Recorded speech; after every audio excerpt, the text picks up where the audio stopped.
Everything from overlanding in your stock rig to full-on LS-powered 2 buggies on stickies. This is the Total Off-Road Podcast. I'm your host, Steve. And I'm Ian, and we're here with episode number 37. Bringing you the new. All the new. All the things that happened this week. What'd you do? I put it very simply. I fucked stuff up and spent more money. Oh, sounds exactly like my week. This is going to be a great episode. I bet yours was more expensive. Yes. So I hope yours was more expensive. Mine was like $42 fuck up. So oh no, yeah, it wasn't like one atomic bolt bomb. Cost more than that. Yeah, on mine. Yeah. So I brought you something today. I see that. Yes, I brought you. So I got you the Black Rifle Coffee Espresso Mocha. Do you have the same thing? No, I have the Black Rifle Coffee Espresso with cream. Because I had that one yesterday. Damn, there's different ones? There's 2 of them that I found. Fuck. Uh-huh. So I tried this yesterday, and I liked it a lot. Sorry, I missed the moment because I was reading. Get yours in there. There you go. Oh, now we got both of them in there. You can't bush when there's not a bush. Sorry, I've been doing it at work. I like crack like a fucking Mountain Dew open. I'm like, bush. And I'm like... They'll just look at you and I'm like, yeah, it doesn't hurt to dream, does it? Like Black Rifle. Yeah, like I know it's Mountain Dew, but like pew pew. Yeah, when pew, you crack pew, the pew, cap. pew. So America comes out. Yeah. Do I waste? I'm not going to waste a glass for this. I don't feel like this needs to come out of the can. Okay. Except for into your mouth. So yeah, anyway, I got one Try of these to make yesterday. some oddly annoying sipping noises. I don't think it's necessary. That one has more chocolate to it, the mocha. It has more of that mocha-y to it. And whereas this one here tastes like literally espresso with creamer. So this has more of a coffee kick. Yeah, this just says kick-ass espresso mocha. It's a blend of espresso, milk, cocoa, protein, and caffeine to help dominate your day. Yes. Okay. So, like I said, I had one of these yesterday. Normally when I go into the gas station, I get, an ice mocha in a glass bottle. From a competitor. Starbucks. I'll say it. We're not sponsored by either one, so we're not. But I normally get one from there, and the problem I have with the one from Starbucks is it's too sweet for me. Yeah, it's definitely, not sweet. This is not sweet. This is very light, as far as like drinking.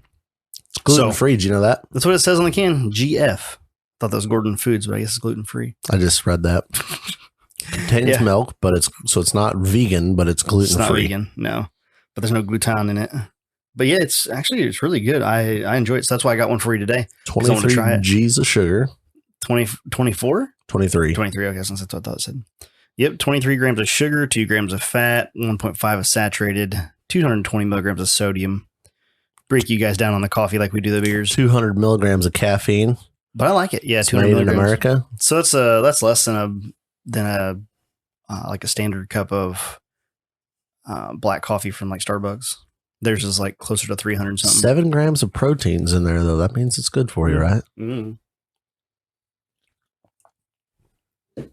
Yeah, I could drink that. It's good for drinking. So where'd you find this at?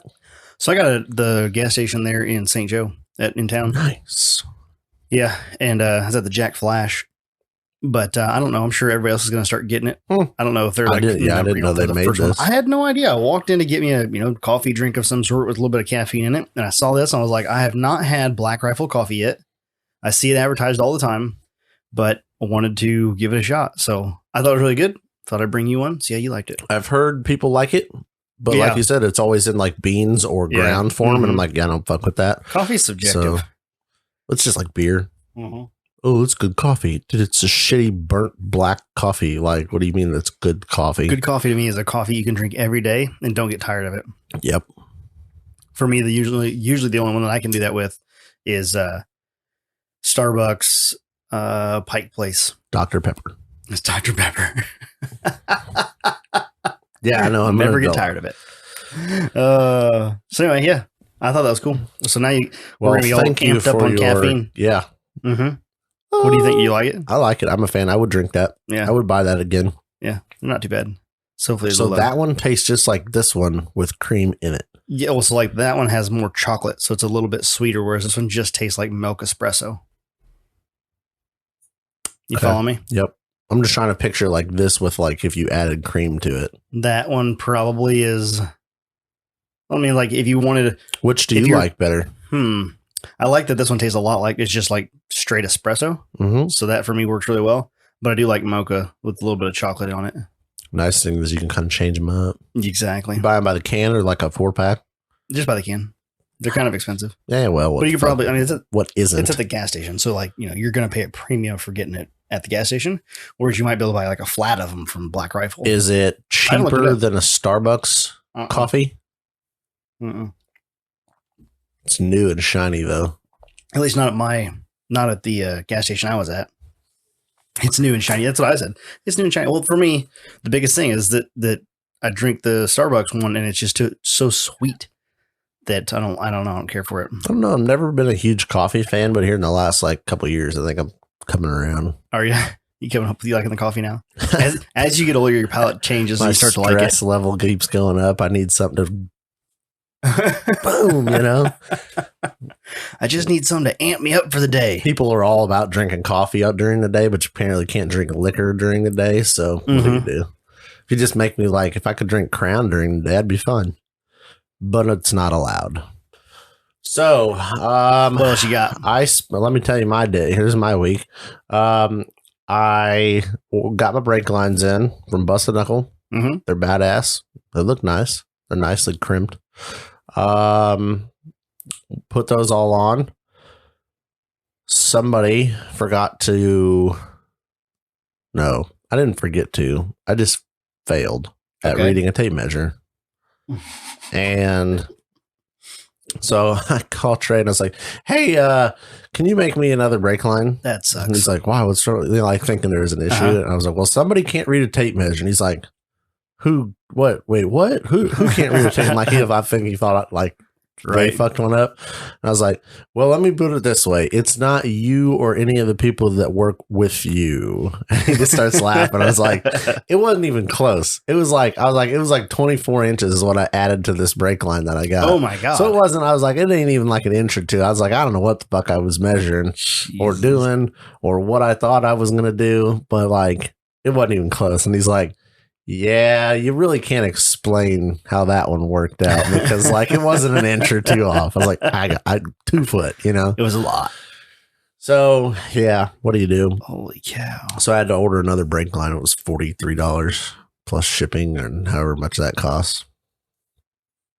So I got a spare stainless brake line if you need one. Do you? Yeah.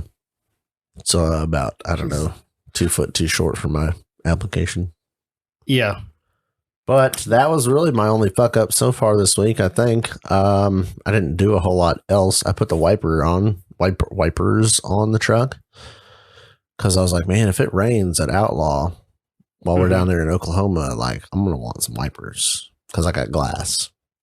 So I put those on.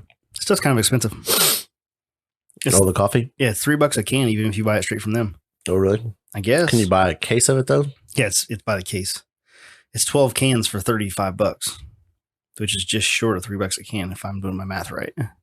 So it's like a Monster.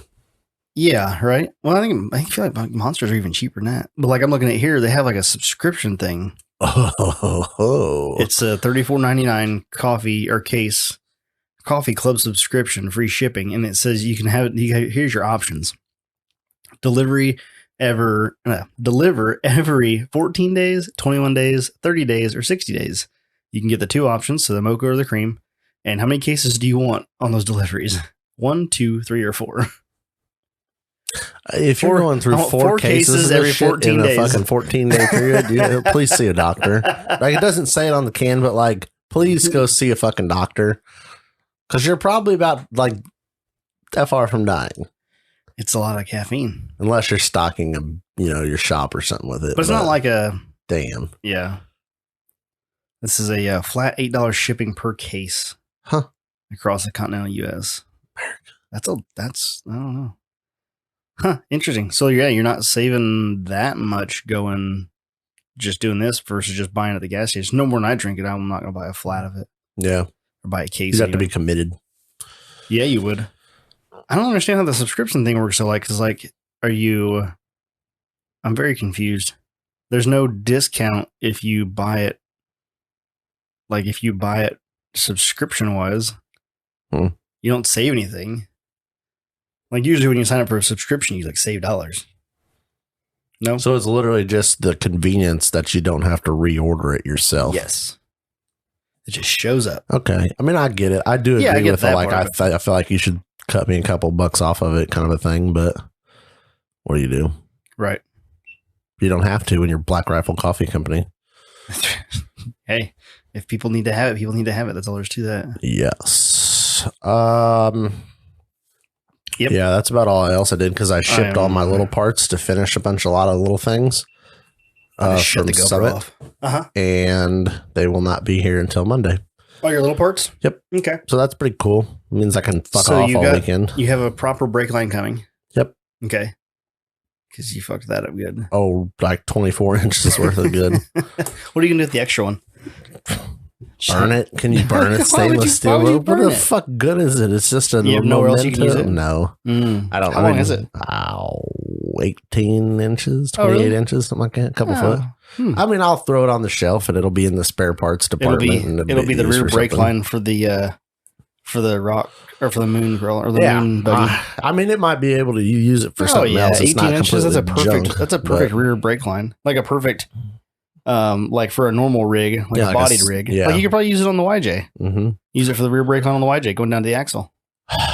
It'll be for something. Yeah. That's I mean, just $40. So does it not have fittings on the end of it yet? No, it does. Oh, it does. Mm-hmm. Oh, they're AN? They're just a -3 AN, 3/16 line. So would you need an adapter to use that on a standard brake line or no? Yeah, so what I done... if you were trying to adapt it to a regular vehicle. You just use a inverted flare to an AN adapter. Okay, just call it a day. Yep. Cool. They're like $5 or $6 a fucking piece. Well. I spent like $200 on AN adapters for brake line, and I was like, what? But this is what... It didn't even come in a big box. Like... This is what $200 gets anymore. Like, this is bullshit. Seemingly, it's all useless without it. But I will tell you, you can't use your brake lines without all these parts. Everybody, and if you don't, fuck you, because you're lying. Everybody has put the flare, beautiful flare, on a line, like made a flared line, and not put the fucking nut on, right? So, as someone who's done that, probably. I was thinking I might have done that more times than I've got it right. Yeah. And I think if honestly people wanted to be open about it, I think everybody'd probably done that. Yeah, you're probably. It just never fails. Close. Right. Like, you're so excited. That is such a nice. Oh, yeah. And it's the perfect flare. Yep. And then you redo it and it's just trash. It's garbage. Yep. You only get one good one. So as one of those people, I'm open about it. I'll admit it because I do it all the time. AN brake lines are fucking great. Priceless. When you're laying under this thing and just tighten the thread. Mm-hmm. You're like, well, look at that. Oh, that's convenient. Maybe I should move this or run this. Okay, let me just unthread it. Let me just rethread it on. Oh, fuck. It's like, awesome. This is how all brake lines should be. This is how it should be. These were really fucking expensive. Maybe this isn't how, what do you do? Wow. Well, but, that's how it goes when you buy good parts and you get good quality. It was dope. It was just nice. Like, literally, it's like running hydraulic lines for your brake lines. Mm-hmm. Super nice. So I got all those. I got some tabs welded on from ORA that I had purchased. Some brake line tabs? Yep. Nice. Yeah, those made it real nice. Mm-hmm. You don't realize how little things like that just make it like...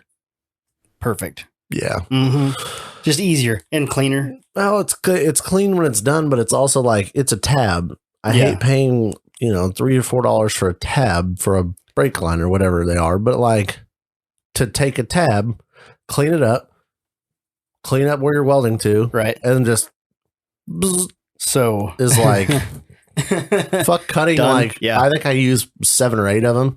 And like, fuck cutting out that many of those little tabs with a little hole for the zip. Like, yep. I don't know. So, with that, talking about ORA and tabs, it's Saturday morning. Yep. It's the 29th, I believe. Yes. It is the 29th. I don't know. I just went with it because it sounded good. And that's what we're recording on. But to you out there in podcast land, happy September. It is September 1st. Fucking A. So that's kind of cool. That is cool. It is my grandpa's birthday. Happy birthday, Grandpa. I know you don't listen to this. You probably shouldn't. There are a few people that don't listen to this podcast. Definitely might think less of me. That I hope don't listen to this podcast. They probably shouldn't listen to this podcast. I'm like, oh, you got a podcast? Yeah, don't listen to it. Yeah, just yes. Anytime somebody like that asks me if like about the podcast, like, oh, you know what? Well, what's it about? Like, okay, well, I need to preface this conversation with listen at your own risk. Yeah. So it may not be a little more colorful language than you're used to hearing out of me. Put it this way. You churched up a little bit when around your I family. come over here, buck is not a comma. Okay. and his face when you say that is going to be like, that's why right there. You just take a picture. This is why you shouldn't listen because you're offended or you're upset. God, my grandma does that. Colorful. She'll be like, your language. I'm like, what the fuck are you talking about? Like, you don't even think you do it. So on Thursday, I posted in the Trail Riders group about kind of making the final push, trying to push to make to get us over our hump that we want to make. Yep. And so we got 1 day left for that. I think 1 or 2 days. But either way, trying to make it over that push. Just that last little push and push us over the top.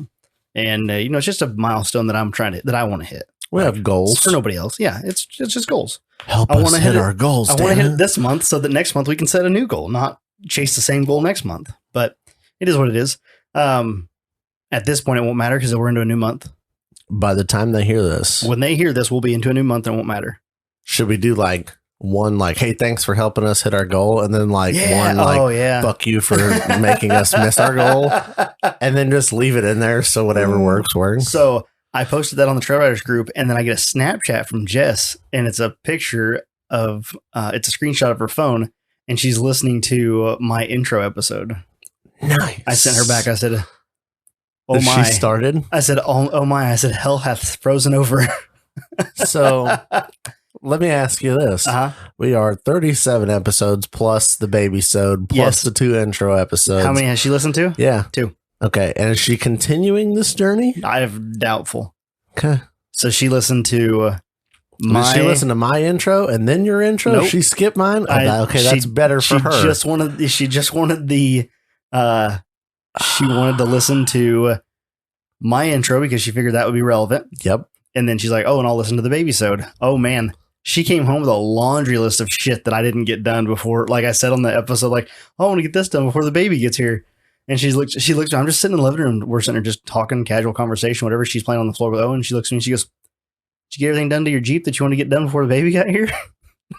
And I'm sitting in the window. We have a picture window, and I kind of spin around and I look at it. It's sitting on jack stands with no axles under it. I'm like, "Nope."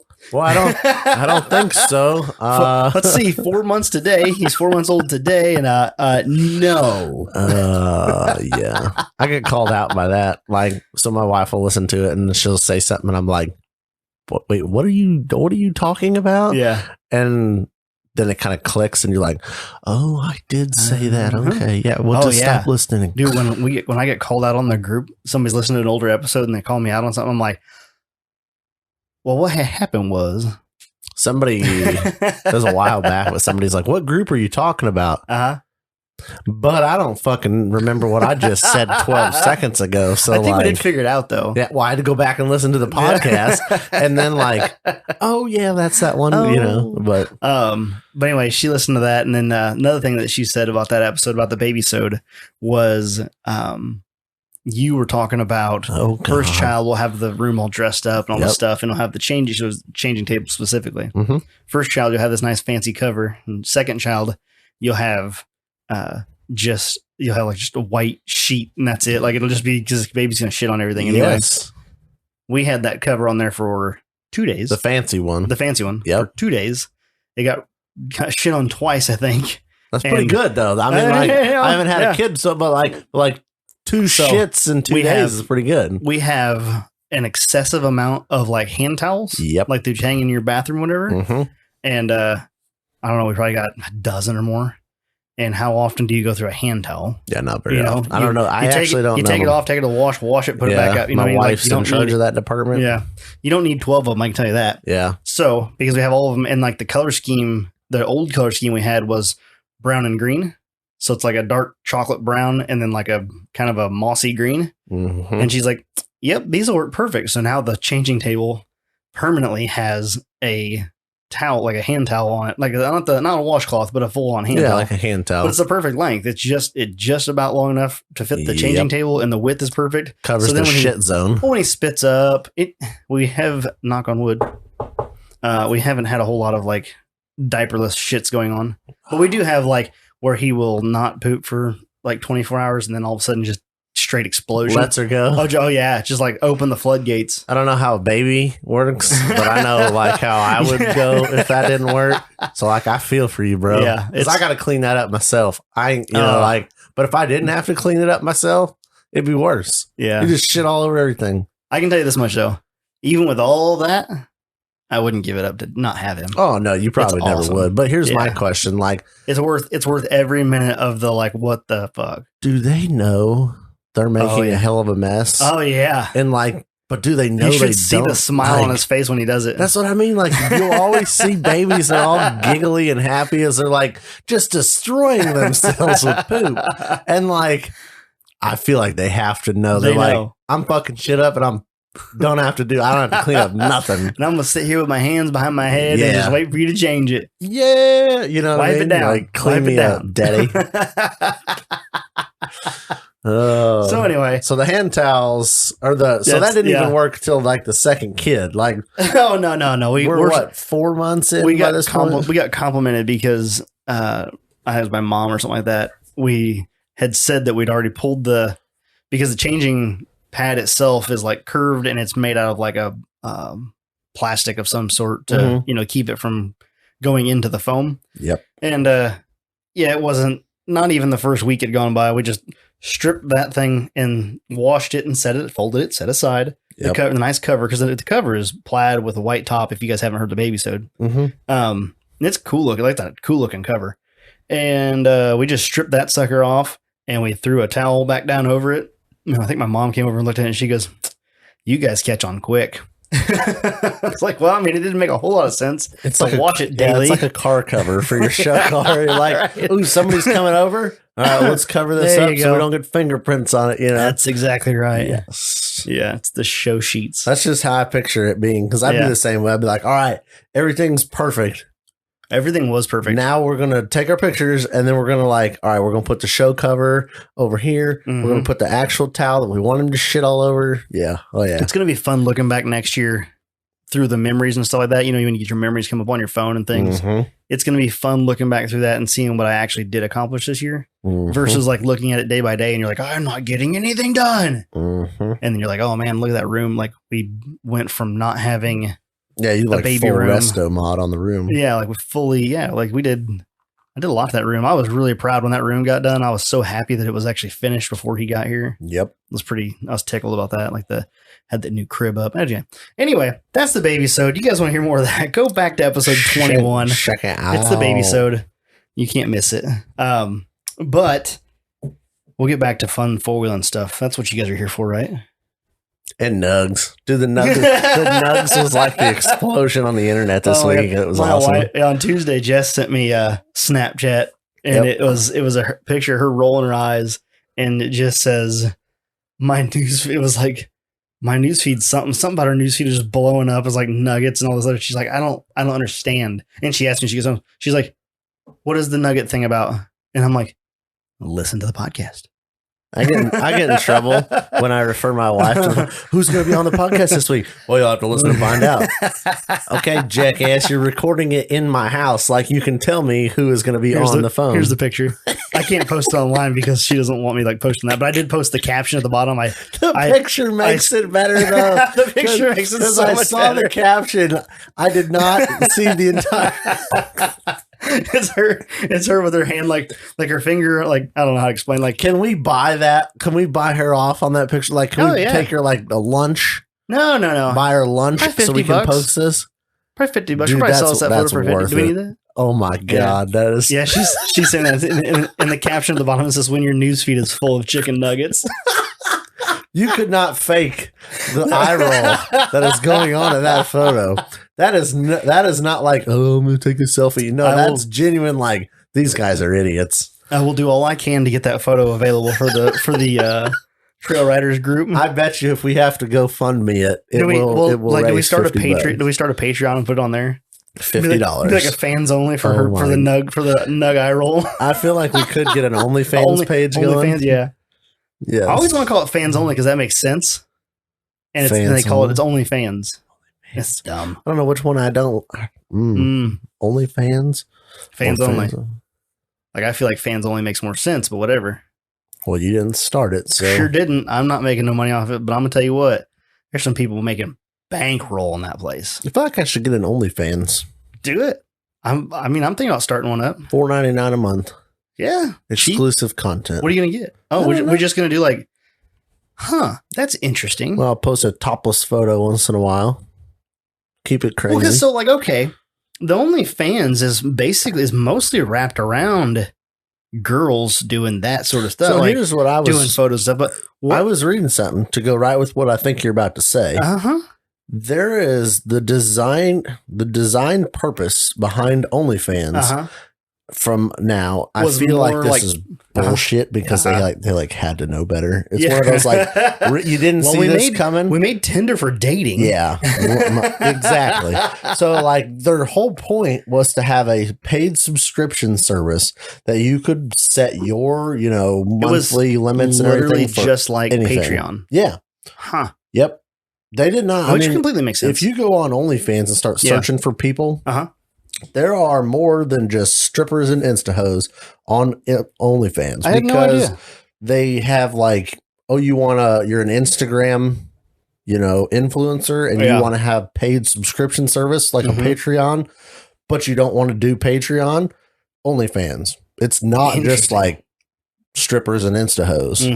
Now, I say this like, no shit. You should have known what was happening with and maybe they did. I don't know. It's a thing, but that's kind of what it's turned into. So I feel like anymore when you say OnlyFans, it's like, ooh, Insta sluts and butts. As soon as I hear OnlyFans, I'm like, well, that's where the girls go to show. That's exactly what you think of. Less clothing. It's just like, I feel like this article I was reading they were basically designed to go. It was a different option other than Patreon because I believe I haven't looked into Patreon, but they have like limits and restrictions on how your pricings and stuff. Patreon, you can charge nothing. You can subscribe and charge nothing to follow me on OnlyFans. But then I can lock out content individually. So you can subscribe to me on OnlyFans for free. But then you'll have content within that. And then I can post a picture that you get for free. But I can also post a locked photo that you can now click, yes, I want to pay, whatever, $5, $10, $100 to unlock that piece of content. That's rad. Where I believe Patreon, y'all are nothing it. When you subscribe to a Patreon, here's your shit. Where OnlyFans, you can pick and choose what content you want to give for free or paid or whatever. And you have the ability to do the whole inbox messaging thing because you can send out like a message privately on OnlyFans that's paid. It just gives you as the host, I guess, more options. Versus the Patreon. That's awesome. Now it just turned into an Insta Sluts thing, but what do you do? Well, what do you do? So that'd be pretty fun. I wonder how that would work. I was going to tell you something else about that. It's gone. I lost it. But either way. What about hosting your wife's photo on the internet? On the internet. Oh yeah, I'll try to get that up on the fan feed. Oh, I was going to say, you know how many messages did you receive this week for people having reasons not to buy a pint glass? Did you get any? I want to be the devil's advocate and say I think we got 3 or 4 orders for merchandise this week. God damn. A couple were pint glasses. Okay. Yep. I know a couple people said that they ordered. Did you get any custom orders for pint glasses? Nope. Okay, because a couple people were requesting custom ones. Andrew Danger Zone wanted I saw his own. The thread. Did he order one? I don't know. Like, did he order a regular one and then wants it personalized? I don't know how to do that. Can we singularly Like if we wanted to do another custom order, is there a minimum we need to put in? There's not a minimum. The price just reflects the Because we have to amount ordered. Oh yeah. Okay. So we maybe be able to do custom orders like that, but they're going to be a touch more. I don't know how big a touch. Well, like, are you getting like a we poke, can or discuss are you that getting with like them, a right? slap on the ass? Well, if you want a custom pint glass, I mean, a slap on the ass is sometimes worth it. So what I was thinking with this, rather than just ordering one custom lasered pint glass, figure out something to do another like run of them. Of people that want them custom made. That's fine. We can do that. Yep. You want to do it? Okay, yeah. Like once I get a certain amount, because I know when we ordered like 20 of them last time, I think, or something, with all the giveaway ones and ours and the stock inventory ones. And the price wasn't bad. I just don't want to bust off a pint glass for $30 and you go, holy shit, that's a $30 glass. And you're like, yeah, I don't think it is. So, so we need to figure out something. Maybe we could do one around like Christmas time would be kind of a cool time to order a custom pint glass. Right. For the holidays. I like it. Hold on. We're going to take a quick break. And we're back. Sorry, I had to go get some water because I drank that coffee and I was like, I need a water. Hydration is key. Yeah, I didn't grab a water. Ian was smart and grabbed a big old tea. I got a tea. Tea. I think it's lemon tea. Anyway, we were talking about pint glasses and things. We got on a tangent on our little pause section there. So, all right, snap back to reality. So here's what I think. I will look into pricing, and hopefully it's not terribly different. But what I would like to do is do a larger order of custom pint glasses. So maybe like a Christmas order, like before Christmas. As soon as we started having this conversation again, my brain came right back to what I was thinking right as we paused to go to water, and I didn't tell you. So we're just going to launch it live. Just launch live in here. Yeah. What if we did like a custom order for the first Trail Riders event that Jeremy just organized? Let me make sure my shit's going to be running for this. Doubtful. I don't think mine will either. I'll take the KJ. I tried to click interested on this fucking event. And it sent you a jack stand? But apparently, no. It sends you a middle finger. Apparently, maybe he made us an admin or some shit on that because I can't. I just get the analytics instead of like, I am interested because I was like. It's like you own the page. You can't be interested in your event, asshole. Yeah. Facebook just assumes since you created it, you're going. I'm like, that's not quite the case. Well, so that wouldn't be a bad idea either. We'll do something event where I get a group buy together for the custom pint glasses, but they might be more expensive. You want your name on shit, it's going to cost more, period. Since we're talking about things that we're wanting to do group buys on and things like that, I will bring it up again. I didn't even start this damn thing. Well, then, anyway, we're probably close back to where we're. You're probably pretty 32 and a half ish. Yep. Anyway, so since we're talking about that, I'm still working on the shirt designy thing. I'm very scatterbrained. Yep. Like I'm not going to sugarcoat it. I'm not going to pass the buck. We know. I'm very scatterbrained. We all know, and we're like, well, we're glad you know. Yeah. I have so many little things going on, and then when I do have free time, I get sidetracked with everybody posting on it. My notifications on Facebook are all the Trail Riders page. Yeah, it was pretty hot this week. I had one from another group. Like that page is outstanding. I was on it so much. It's posted in there. I was scrolling through my Facebook. I'm like, oh, that's funny. Oh, that's good. Boy. And I'm like, oh, this fucking Trail Riders page is busy. No, that's my news feed. It was literally like the Trail Riders page, but it's my normal news feed. I was like, this is fun. Like, go away, you idiots. And then you see like a random something from your sister or something. Yeah. Something and you're like family member. You're like, God, what are they doing on the page? Yeah. Yeah. You're like, how'd that get on the page? Oh, no, I'm in my news feed. Yeah. Literally thought I was in the group, but I was on my news feed a couple times. Well, I mean, like the picture said from Jess, like when your newsfeed is full of chicken nuggets and it's all from the Trail Riders page. McDonald's should give us a coupon for many nuggets we sold this week. We should get a coupon. Yeah, no shit. What if they saw a spike in their nugget sales? Like just a little, like a nub of a spike. And they're like, whatever we did this week, guys, was like a 0.15% increase in nugget sales. So Nobody touch anything next week. And it'll go back down because we don't promo the shit out of nuggets this week. Welcome, McDonald's. They're so Dude, good. fucking spicy McNuggets from McDonald's. When they get here, we're Fuck fucking you, them up. Wendy's. God, that's just glorious. Didn't you tell me that Wendy's stopped selling the spicy nugs? But they brought them back. Oh, they did. The internet revolted. I mean, like, they went full Doug's Axles on Wendy's for nuggets. That's crazy. Dude, so who has how nugs? many years ago was Doug's Axles a thing? Ballpark it. Couple few? Couple three. 3 to 5? Right? I don't know. There was a guy. It's the guy that makes the like knockoff shirt. I don't call them knockoffs, but the like branded shirt looking tires. I can't think of what the fuck the name of their. It's something off road, but Twin Stick off road is the guy that like the head guy there is selling a set of torque axle 14 bulls. Yes, I swear to God. I saw this post earlier this week and everybody commented like, Doug's Axles? He updated the post. It says updated, not Doug's Axles on his for sale post where he's selling these axles. And I'm like, dude, that was years ago. Oh my and God. Like, and that's what it's you get. still relevant. Yeah. That's how fucked up it was. That's bad. That's how fucked up Wendy's taking their spicy nuggets off the menu has become. That Wendy's was like, we fucked up. Let's bring them back. Man. Now they're running like you buy a 20-piece nuggets for like $1 or some stupid shit. And I'm still like, fuck you. No. You deprived me for months of these and now you want to buy me back? So I didn't get you a shirt.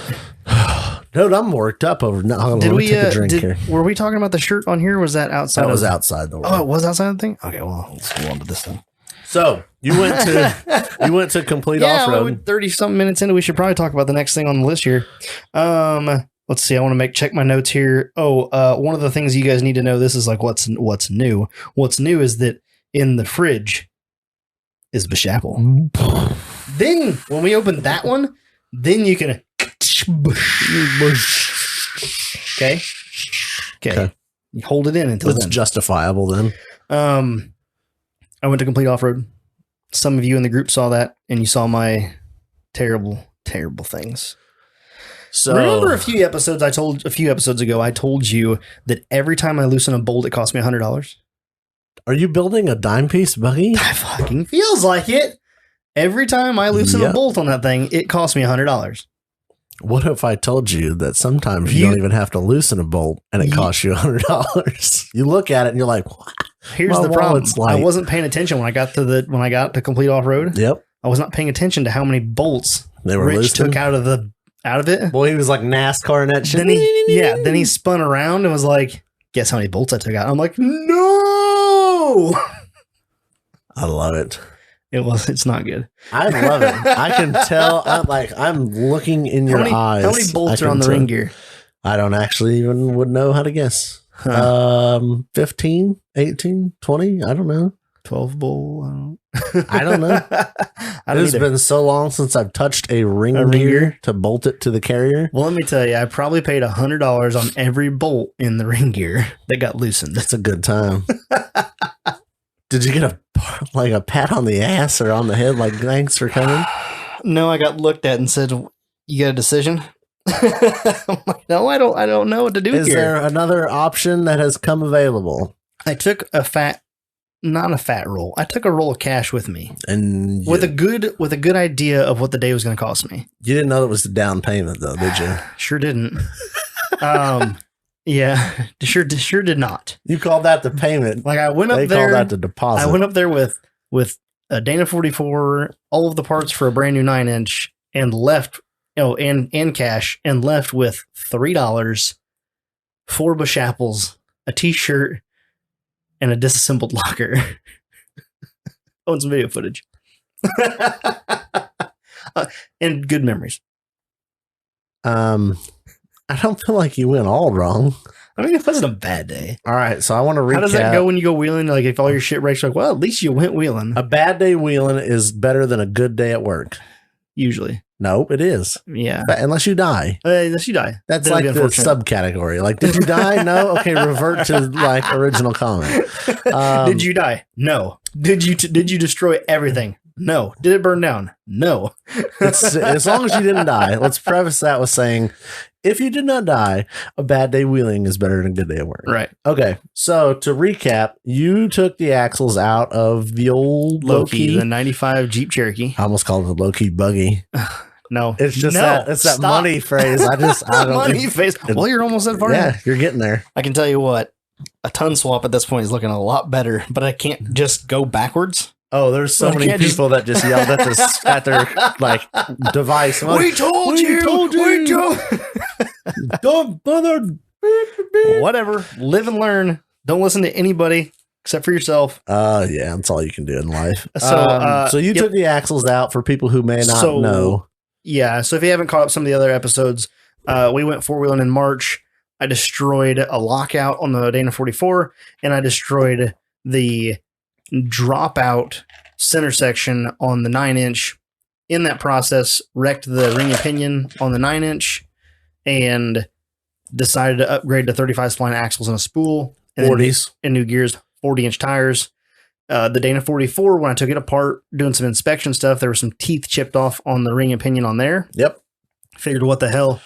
We're doing a change anyway. We'll just go ahead and put new gears in the 44. So it had 513 gears. We've now stepped up to 538s in the front, 542s in the rear. Yep. And then because they didn't have, Yukon didn't make a 538 for the 9-inch. But it'll be close enough. It's within the 11% supposed whatever you're supposed to use. That's like their, whatever. It's within tolerance. Oh, no. Yeah, you're unquote. completely right. So we did that. I pulled all that apart, and I was going to do it myself. I ordered all the parts in from Complete Off-Road. Chris got me a good deal on everything there. So got all my parts in there. I disassembled the whole front end. We're going to redoing some bearings, doing new lockouts. So I got the Yukon Hardcore lockouts. Did all that. The front the Dana 44 currently has a Detroit, just a standard Eaton Detroit locker. And after a while of it just sitting there, I realized that it's going to cost me as much to buy the tools as I can get the gears put in for. Yep. With Chris was going to he's like, hey man, we'll take care of you. Come up here. And we'll make it right. We'll make it good. Cool. So I decided that was a good idea. I loaded everything into the van, which is the Dana 44, which is the empty, basically an empty housing, had the locker and the ring gear and pinion still in it. And that was it. And then I put to all the new Yukon 9-inch parts. So the Yukon spool, the new dropout, their HD dropout center section, brand new bearings, the ring and pinion, and the install kit, all that stuff. Threw it in the van. Headed up to Complete Off-Road. Got there. Unloaded everything. It all seems great. It's all great. It's good. Still had that warm, fuzzy feeling. It felt okay. Okay. Started breaking her down. Hell yeah. Getting all taken apart. Rich pulled the. Were you doing? Did you do some of this work, or were you just kind of standing there like the fucking $100 customer? Fuck yeah, you fix my shit. You know what I mean? I was like, I got VIP'd. Yeah. When I got there, because I didn't just walk up front and sit in a waiting chair. Came in the side door. Well, I came in the back door into the directly into the shop. Yeah. And so I was shooting video the whole time. Okay. And so we shot a bunch of video, which I need to go back up there and do this again. I don't know. I do know how. We discussed it already. We discussed it up there. I told him, I was like, I want video footage of a full install for a YouTube video. And because Rich is just chock full of useful information of why you do this, why you don't do that, and why this, that. It's just really good stuff. And he's very good at explaining stuff.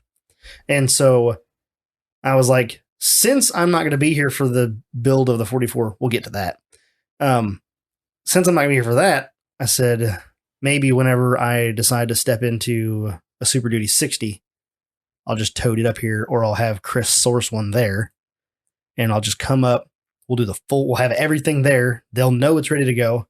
Then we'll do a full install, and we can watch everything, how you go through it, and this and that, just like a full deal. Dana 60 would be a good axle for that, because Dana 60s are a mother beeper to re-gear. Oh, really?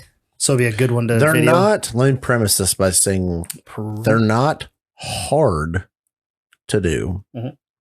They're just a royal son of a bitch as far as your pinion depth and getting everything right and taking it apart, because it's not like a 14 bolt where you can just boop, put a shim, boop, put it back together, boop, put a shim. Well, same with the Dana 44. So it's the same concept, but like people are so when it comes to doing it, and after, I wouldn't even say doing it, like being involved in doing a couple, you look at it and you're like, well, this isn't even fucking hard. It's just time consuming and annoying as fuck. Right. But if you've never done it before, it seems like, holy shit. It's terrible. Yeah. If it's your first time doing gears, it is just not a good time. It's an overwhelming concept for something that realistically isn't that hard. It's doable. Right. So that's why I think the Dana 60 would be a good one for that. So we got up there. Rich pulled the gears apart, or he pulled the carrier out, pulled the cat, and he marked the caps, pulled the caps off, pulled the carrier out.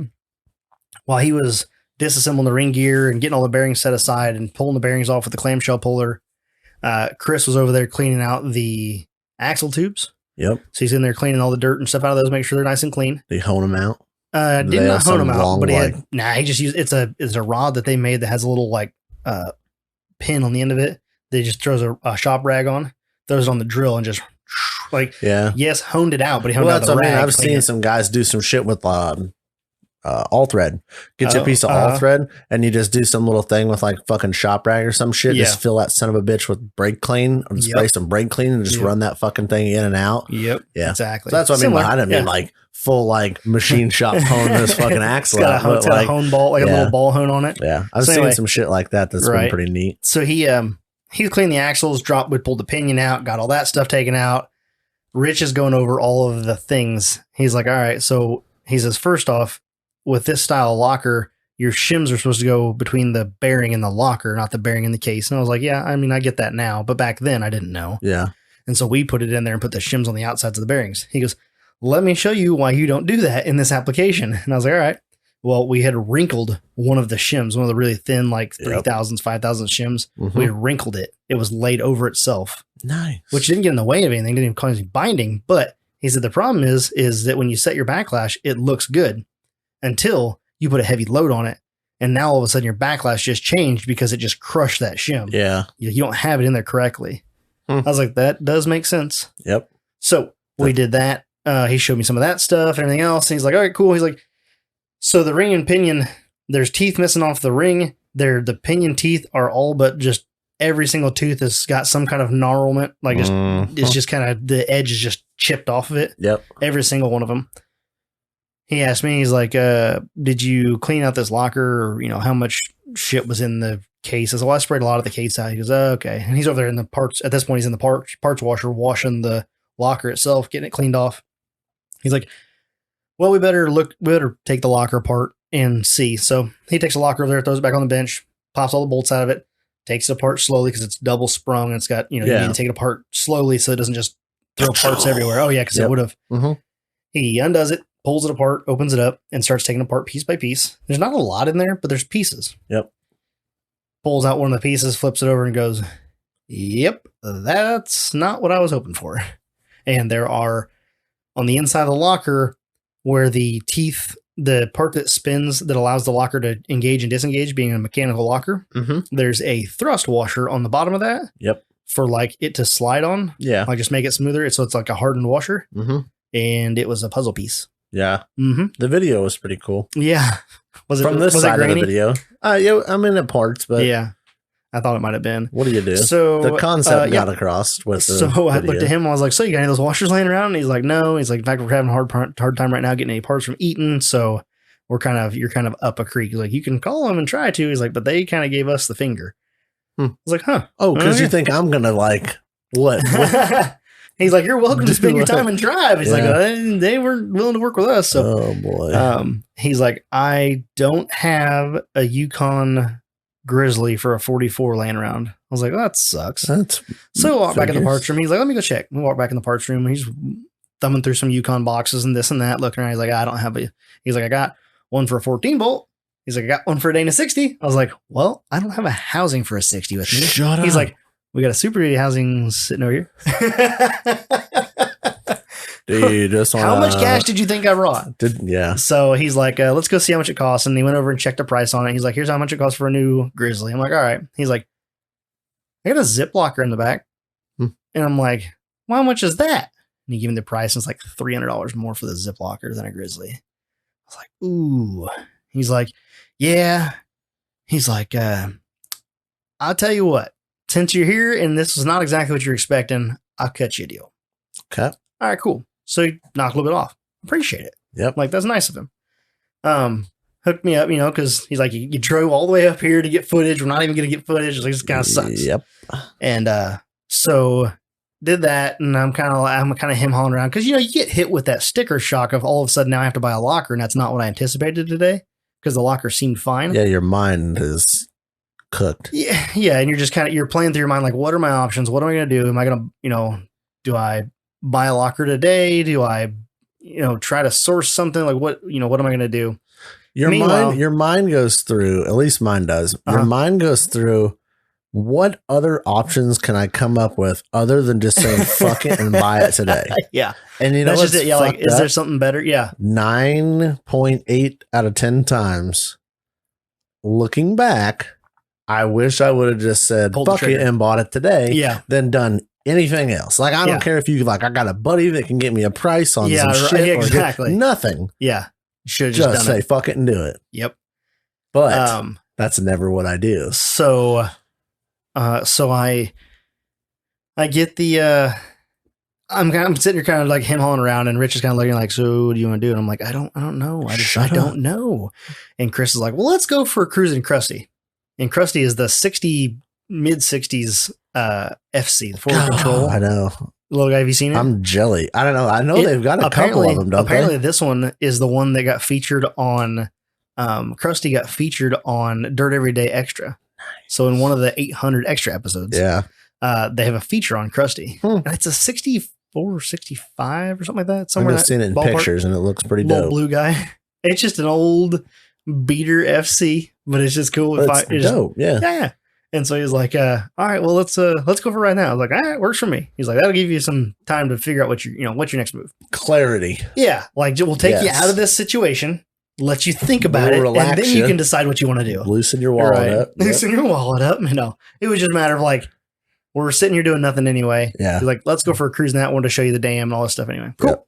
Took off, went and did that, got some video footage of the dam, cruised around in Krusty, walk around on Krusty. That's kind of cool. Yep. And so we get into Krusty and Chris is going to fire it up and Rich comes out and he's like, yeah, this is the week of my vehicle's not starting. So we'll see if Krusty fires up. Did it? It fired up. Yeah. Yeah. So we're doing good there. Yeah. And then he looks at me and he's like, oh, and you're sitting over the front axle and this is a narrow track. And so like when you turn, it feels like you're going to fall out the door. So just keep that in mind so you don't freak out the first time you make a turn. So like what? Because it leans. Oh, it leans and you're like over the front axle anyway. And you're sitting on the outside of the front axle. So like the lever point or whatever, the fulcrum. The tippiness. The tippiness is exaggerated. So we took it for a ride and I was like, oh yeah, definitely. You can feel the tippiness and like the seats are like 60 seats. So you're kind of just boggling around and stuff. And so anyway, we took it for a ride, come back and I kind of talked to Chris. I'm like, I don't know, like what do should I do a zip locker or, should I get a Grizzly? He's like, it's up to you, man. He's like, whatever you want to do. He's like, I will say the zip lockers are cool. He's like, they're good. He's like, you just gotta get your air. I was like, all right. And so if you don't know what a zip locker is, it's the ARB, it's Yukon's ARB. Yeah. Essentially, it's an air actuated. It's an air actuated, selectable locker. Yes. So I got back to the shop and I'm kind of thumbing around in the front showroom. They've got a couple cutaways. They got a cutaway of a Spartan locker in a case, and they got a cutaway of a Grizzly sitting there. And I've already had a Grizzly. I had a Grizzly in the back of the 9-inch before. Mm-hmm.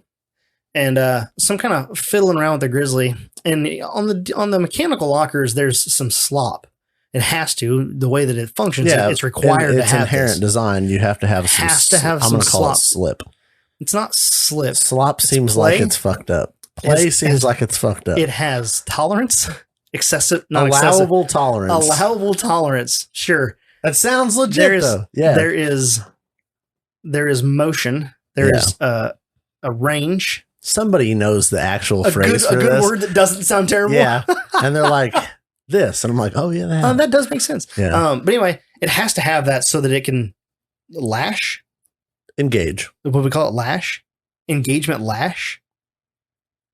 It doesn't sound right, but it sounds better than slop.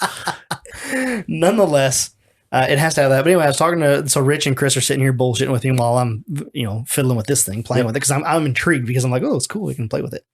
And it's like the ARB cut apart that it's at like trade shows. And you're like, ooh. Yeah. Yep. And so it's the same deal. And like, you know how it works. You have seen it work online. You have seen the diorama.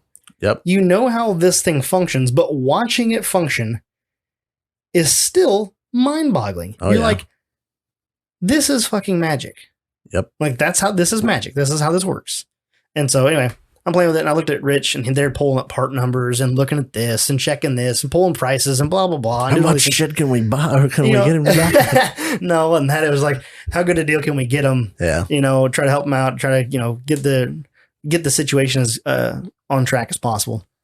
And so in that, I looked at Rich, and I'm like, so does the zip locker have this play? He goes, no, the zip locker has no play because it is essentially an open differential until you flip that switch. And when you flip that switch, it's essentially a spool. Well, I know. I'm like, huh. Like, that makes sense because I've fucked around with the little ARB one and at the trade shows and stuff before. And like, that motherfucker, you'd be scared to get your finger in it when that fucking thing locks in because like, like it's locked. And I mean, like, it goes from whoa to go. And and you're impressed, but you're like, damn. So I get what you're coming from. Yeah. So that's what the thing was, is like, well, that's pretty cool. And so I'm just kind of thinking about it. I'm like, I'm on the edge right now of pulling this trigger. I'm about to jump. About this time, we wander off into the parts room. We're back there BSing about whatever. I don't even know why we were back there. We're looking back there. Oh, he's like, oh yeah, and they changed this part. And he's like, here, come on, I'll show you the different. Like they changed to a new airline fitting going into it. And he's like, oh, that's got like 80 million pieces in it. He's like, it's the craziest thing ever. He's like, whatever, that's what they changed to. They think it's a better design. The Yukon or whoever, maybe it's ARB, but either way, whoever makes it, they think it's a better design. So we go back there. He's showing me all these pieces, parts. He's like, this is how this goes, blah, blah. And while we're doing that, we get done looking at that part, and we're kind of just sitting there BSing again, because that's what I'm good at. That's what we do. Talking. And he's like, he looks at Chris. He's like, I got that zip locker on the shelf over here that we were going to put in that JK, but it was the wrong series case. He's like, it's just sitting there. He's like, I tell you what, I'll knock a little bit off of it, and I'll sell you that one for X amount of dollars. And I was like, all right. I was waiting for the like, fuck it. Yeah, because you get to a point where you it was a matter of this. Do you save at this point? We're like $200 apart between a Grizzly and a Zip. Yeah. They're both new, both under warranty. Yep. Like, right place, right time, is what happened to me. I got lucky. And it just worked out. It worked out how it's supposed to. And so he goes, so, take care of you here and do this. And I thought about it for a second. I'm like, I've never had an air locker. I don't know how they work. Like, I don't know how it works on trail. Like, why not? So now I have a spool in the rear and a spool in the front. Yeah. But they're when engaged. Well, so you're running. So this is in the front. Yep, that's the front.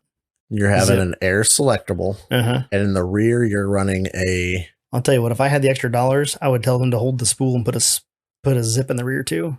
Okay, so. But if I had the extra dollars, see if I can get on a payment plan. You can call them up. Yeah, you just kick a little cash every week. Just every week. Here you go, bud. Is this like the tool truck? Yeah. How does the credit? What's your interest rates? So what's your interest rates? I think that is going to be a brilliant upgrade for you. I think you're not wrong. Now that I have actually said that out loud, putting a zip in the 9, I'm kind of like, now I'm like, but I could. You'll be. I think. Do they make one for it? See why they wouldn't. Then again, nobody makes a fucking selectable locker for a fucking Yeah, other than ARB. Makes us selectable for a 14 bolt. That's what I thought too. I was like, why? Full float. Semi-float, no, they're good. Oh. Full float? Problem. No bueno. Weird. But ARB gets it. So they get all the dollars for it. Yes, they do. Was it $1,500? It was a lot. It's a lot. Especially when you got to buy two. I think a selectable locker, I cannot stand it. I don't know why. It's just me, I guess. It drives me nuts when people go mechanical lockers. Yeah. Yeah. I don't know. I was a big fan of that back in the day, and now it's like, well, they got to slop, and I don't know. Just kind of. The price difference becomes justifiable. Mm-hmm. I think that's the big key. I don't know.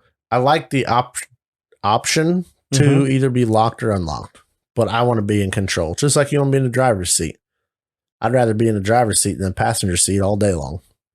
Yeah. Off-road. Like, I hate riding with somebody. I'm like, go, like, oh, I'd have done it this way, or I'd have done it this way. Well, if I'm driving, I do what I want. So you tell it when it's locked, you tell it when it's unlocked, and you have the option. And I love it. The only problem is it's just money. It comes down to dollars. So you just have to justify that difference in price and see what happens. So you committed to it. I did. I'm glad you did. I got me a zip locker. And now I'm about to text Chris and ask him if he'll sell me one for the 9-inch. You just want me to do it for you? You just want me to take care of it? No, I already got it queued up. I didn't know if you just want, like, just put it on. Just put it on this tab. Yeah, that's a lot of, I don't know. Just go to work. Go to work, make money. Grind it out. We were literally having that discussion. She's like, oh, you make more money next week. I'm like, you're not wrong. As fucked up as that say, like, every time somebody says that, I want to punch them in the face. Yeah. But they're right. They're right. Yeah. I mean, what are you going to do? Take it with you? Like, I fucked up this brake line. Yep. I was like a $42 brake line. How nice would it be if I had selectables front and rear? I think it would be the ultimate option. I think you're not wrong. Because why wouldn't it?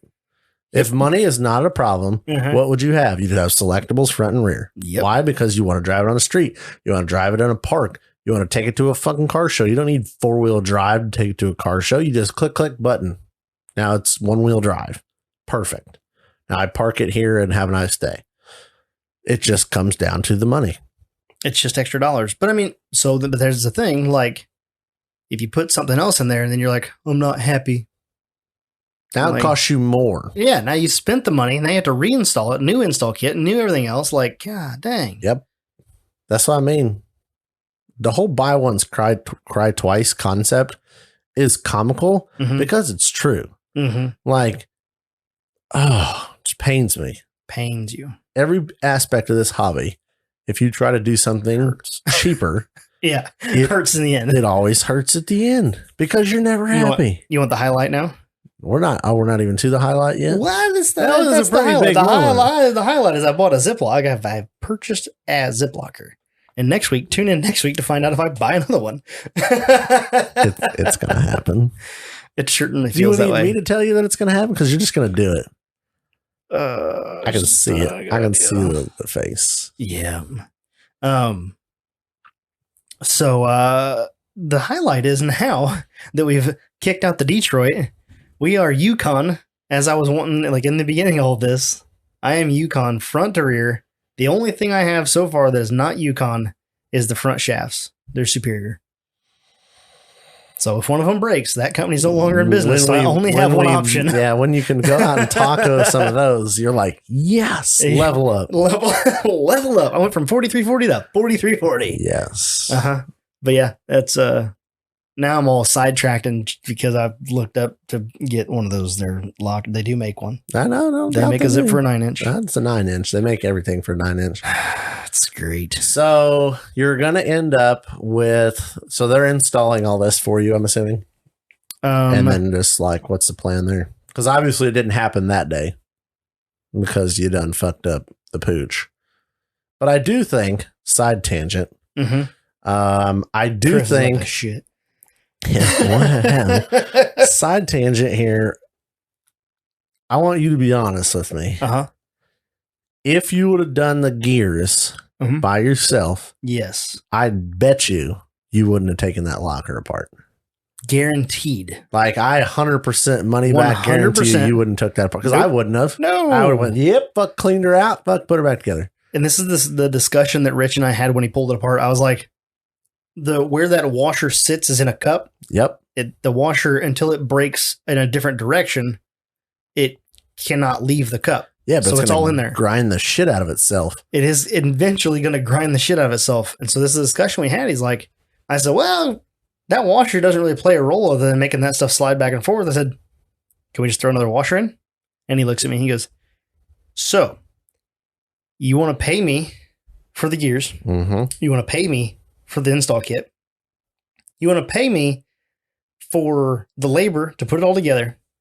And you want to put 5 cents worth of washers into a part that may like then destroy the washers, destroy the bearings, and wreck the ring gear? Did you say like, I'm gonna go to the showroom? Yeah, I'm gonna go. I'm gonna turn this camera off. I'm gonna go sit up there and I'm gonna read like the fucking auto magazine. The best thing is like, I'll be done. He said it in the nicest tone possible, like smile on his face. Because he knows he's right. Yeah. He just needs you to say it out loud. So you're like, I understand how ignorantly stupid that sounds. So forgive me, Father. You know? Yeah, it was great. Because we all do that shit. And then of course, jokingly, Terry, which is a good guy there at the shop. Terry's over there working on the it's a 1-up. They've built this 2019. They built a 2019 Silverado with I can't remember who the flares are from, but the flares are like cutout flares. So you have to cut out some of the body to put these flares in. Oh, it serves a purpose. This truck has a 2-inch level. So is that what your truck has? Yeah. The 2-inch level is running 38s. Yep. No rub. Yep. Yeah, but I got to cut my fingers. I got to cut sheet metal. I'm making a payment on that sheet metal. Like, damn it. Yeah. I'm assuming that they're not making a payment on it, but they make like no, fuck no, they're not. They're cutting somebody else's payment out. Well, no, I meant the company owns the truck. Oh, okay. They built this truck in this winter, and it's a cool looking truck. It's all wrapped. It's got a top, it's got like a utility topper. Okay. And they make bike rack accessories and stuff like that for like doing bike stuff, like bicycle stuff. Yep. And the company's 1-up, but they're a pretty cool truck. They built it for the trade shows in January. The truck came to complete Offroad with 83 miles. Oh God. So they're not just working on shit box XJs. They're working on nice stuff. It was in the shop when I was there 7 months later. Yep. With like less than 300 miles. Because they built it for the trade. They built this to go to shows and show off their equipment. None of those. And there are none. I was like, that sucks. And they were like, yeah, you're not wrong. You're telling us nothing we don't know there, bud. It was back in the shop getting some airbags put on. Nice. Yeah, getting some bags put on there for towing with. Like I say, I'm assuming they probably towed their stuff around with it. Yeah, it was a cool looking truck. But anyway, Terry is over there working on, he was working on a Jeep at the time. I digress. He's over there working on a Jeep. Terry's funny guy. Quiet guy, funny guy. Okay. You hear him from across the shop. Just weld it up. Get that man a fucking beer. Like, yes. It was funny. and then Rich is over just shaking his head and laughing, and Chris over there, yeah, just weld it up. Fuck center. Come get the welder out. Let's send it to this. Oh, fuck. At that point, you're like, yes. How much is welding wire by the fucking inch? Like, that's so affordable. It was good. It was a great day. Like I said, those guys, they were fun. It was a lot of fun hanging out in the shop and hang out with Chris and hang out with Rich. And then they had a bunch of stuff in the shop. They don't do just off road. They had a 66 GTX. Okay. That's a tribute car. That was pretty cool. Pretty cool tribute car. And then they had a Firebird in there getting a new set of gears put in that because something detonated on it. And so, or the guy brought it in to re-gear. He thought he had these gears. They opened the case and like, nope, he's like, it's got 410s in it. And they opened the case and they're like, no, it's got 308s, 342s or something, whatever it was. No wonder this thing's slow as shit. I was like, yeah. He's like, oh man, I was told I had the 411s. And they're like, nope. Like, we can get you some. He's like, all right, get me some. So those came in while I was there. And they're just working on like a whole bunch of different stuff. It was pretty cool. Like they just, little projects here and there. Knocking stuff out. Yep. Cool stuff. But so anyway, I bought a Ziplocker. I left everything there, came home, not empty handed, but Definitely did not bring home the axles like I'd Empty hoped. walleted. Yep. Well, it's like everything I brought with me. I was like, well, man, I'm either going to pay it today or pay it, next week or whatever when you call me. So I may as well just shell out some of it now. Yep. Make it a little bit easier when you call me. I'm like, Peel off just enough for gas, a fucking slice of pizza from didn't even do Casey's so that. you can coast into the driveway. literally just pulled every Benjamin out of my pocket and was like, here are the dead presidents. Then I'm walking around the shop and I'm like, picking up this, picking up that. I'm like, just put it on my tab. Put it on my tab. I do that, and then you go, how much shit did I steal? What did I pick up? Holy crap! I didn't steal. I don't think I took 2 of these. I did steal. only Do you took have one. a need for a jug holder from Artec? Okay, so like the quart crates. I believe I have one for diff fluid, the quart diff fluid bottles. I think it's for like that round bottle one. Mm-hmm. I think it holds like 4 or 6. Okay. Yeah. You want to see something? Okay. I'm picking up my phone. And you're showing I'm me. going to open this. And he opens the exploder and the Googles. Oh God, what are you watching? That was how to Why is she so short? midget porn. So I was looking at Fire Aid, trying to find my Fire Aid. There's the Fire Aid. I was looking for Fire There you go. Aid. Okay, Fire Aid. Okay, we're just still backing up. Yep. Ian's just hitting the Because back button a lot of times. I was looking for a good price on Fire Aid. Okay. Boy, if this does pop up porn, we're gonna have a problem. It is what it is. Fire Aid Here we was go. this morning. This was my other this morning searches. Did you buy it? No, I was literally looking at those this Let me morning. see. Which one was that? This, Did you have one that you wanted to get? Was it a quart holder? So I don't know which one I want to get. So let me hold on. Rich had. This is the 4-quart one. Mm-hmm. Let me do this. Let me just keep going back because Oh, then I you found looked at all all of four them? parts to Artec's website Mm-hmm. right here. Okay, so the one that I got. I just want you to see how relative it was to my your current search. my current search of this morning. I love these things. Did Jake make these yet? No. Damn it. Offroad Anonymous, get to work. You know they didn't patent this. They don't sell the Trail Court one anymore. The Trail Court? Artec doesn't. What's the Trail Court? Let me see my phone. Find me the Trail Court because the one I have doesn't look like that. Yep. But it's similar. So anyway, they used to sell 3 of them.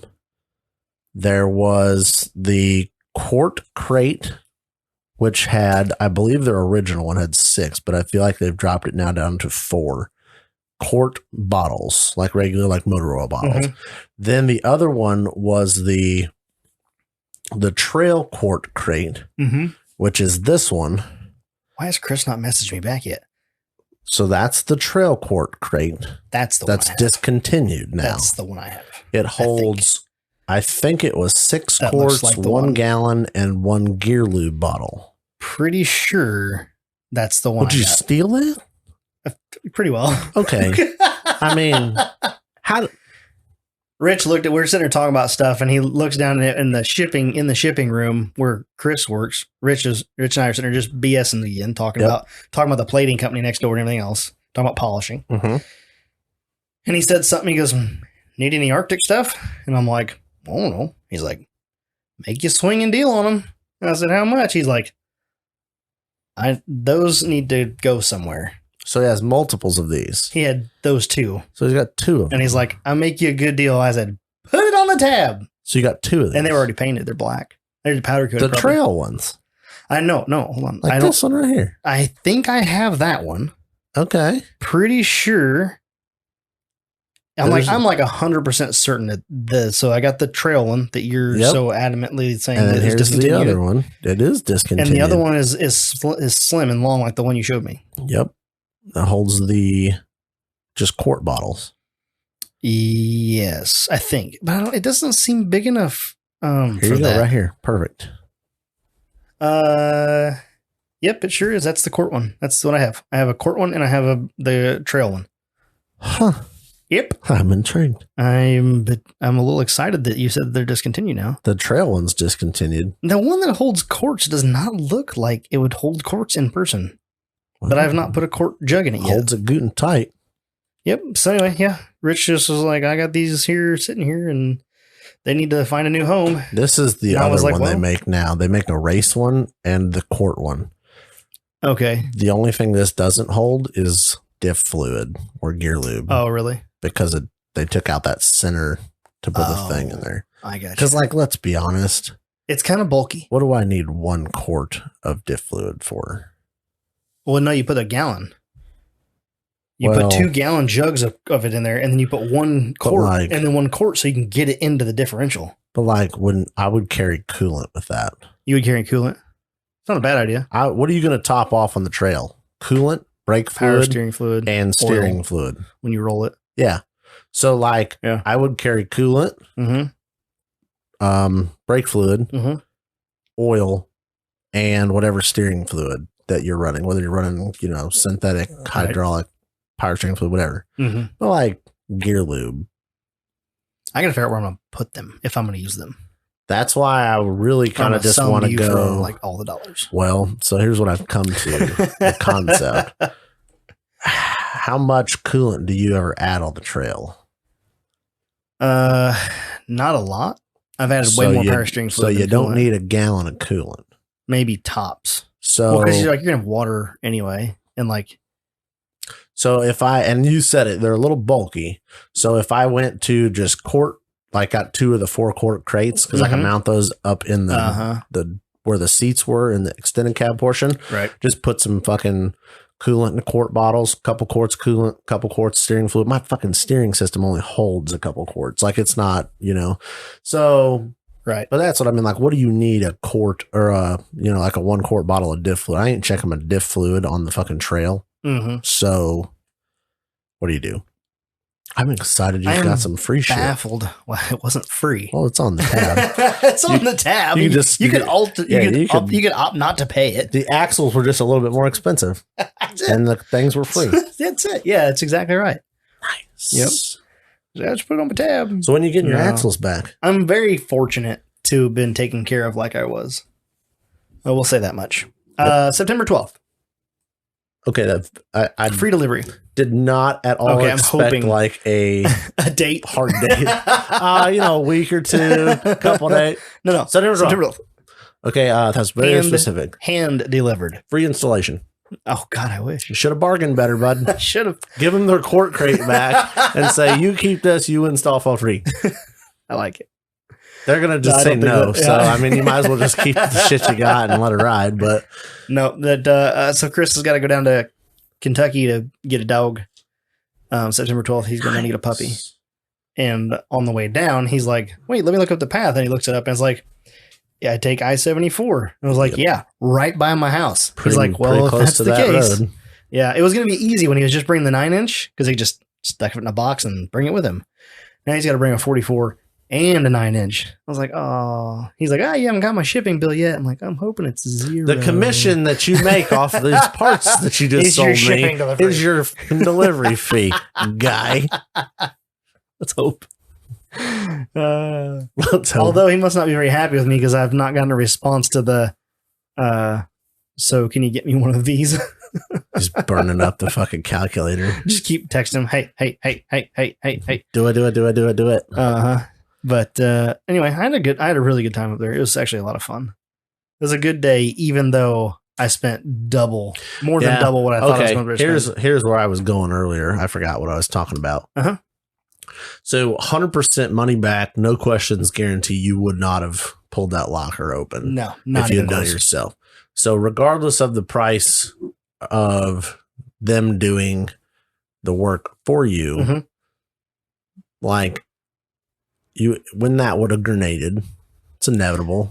Yeah. What would have happened probably is that just tore your shit something would have failed within it outside of those washers, or, for whatever reason, it may stop functioning.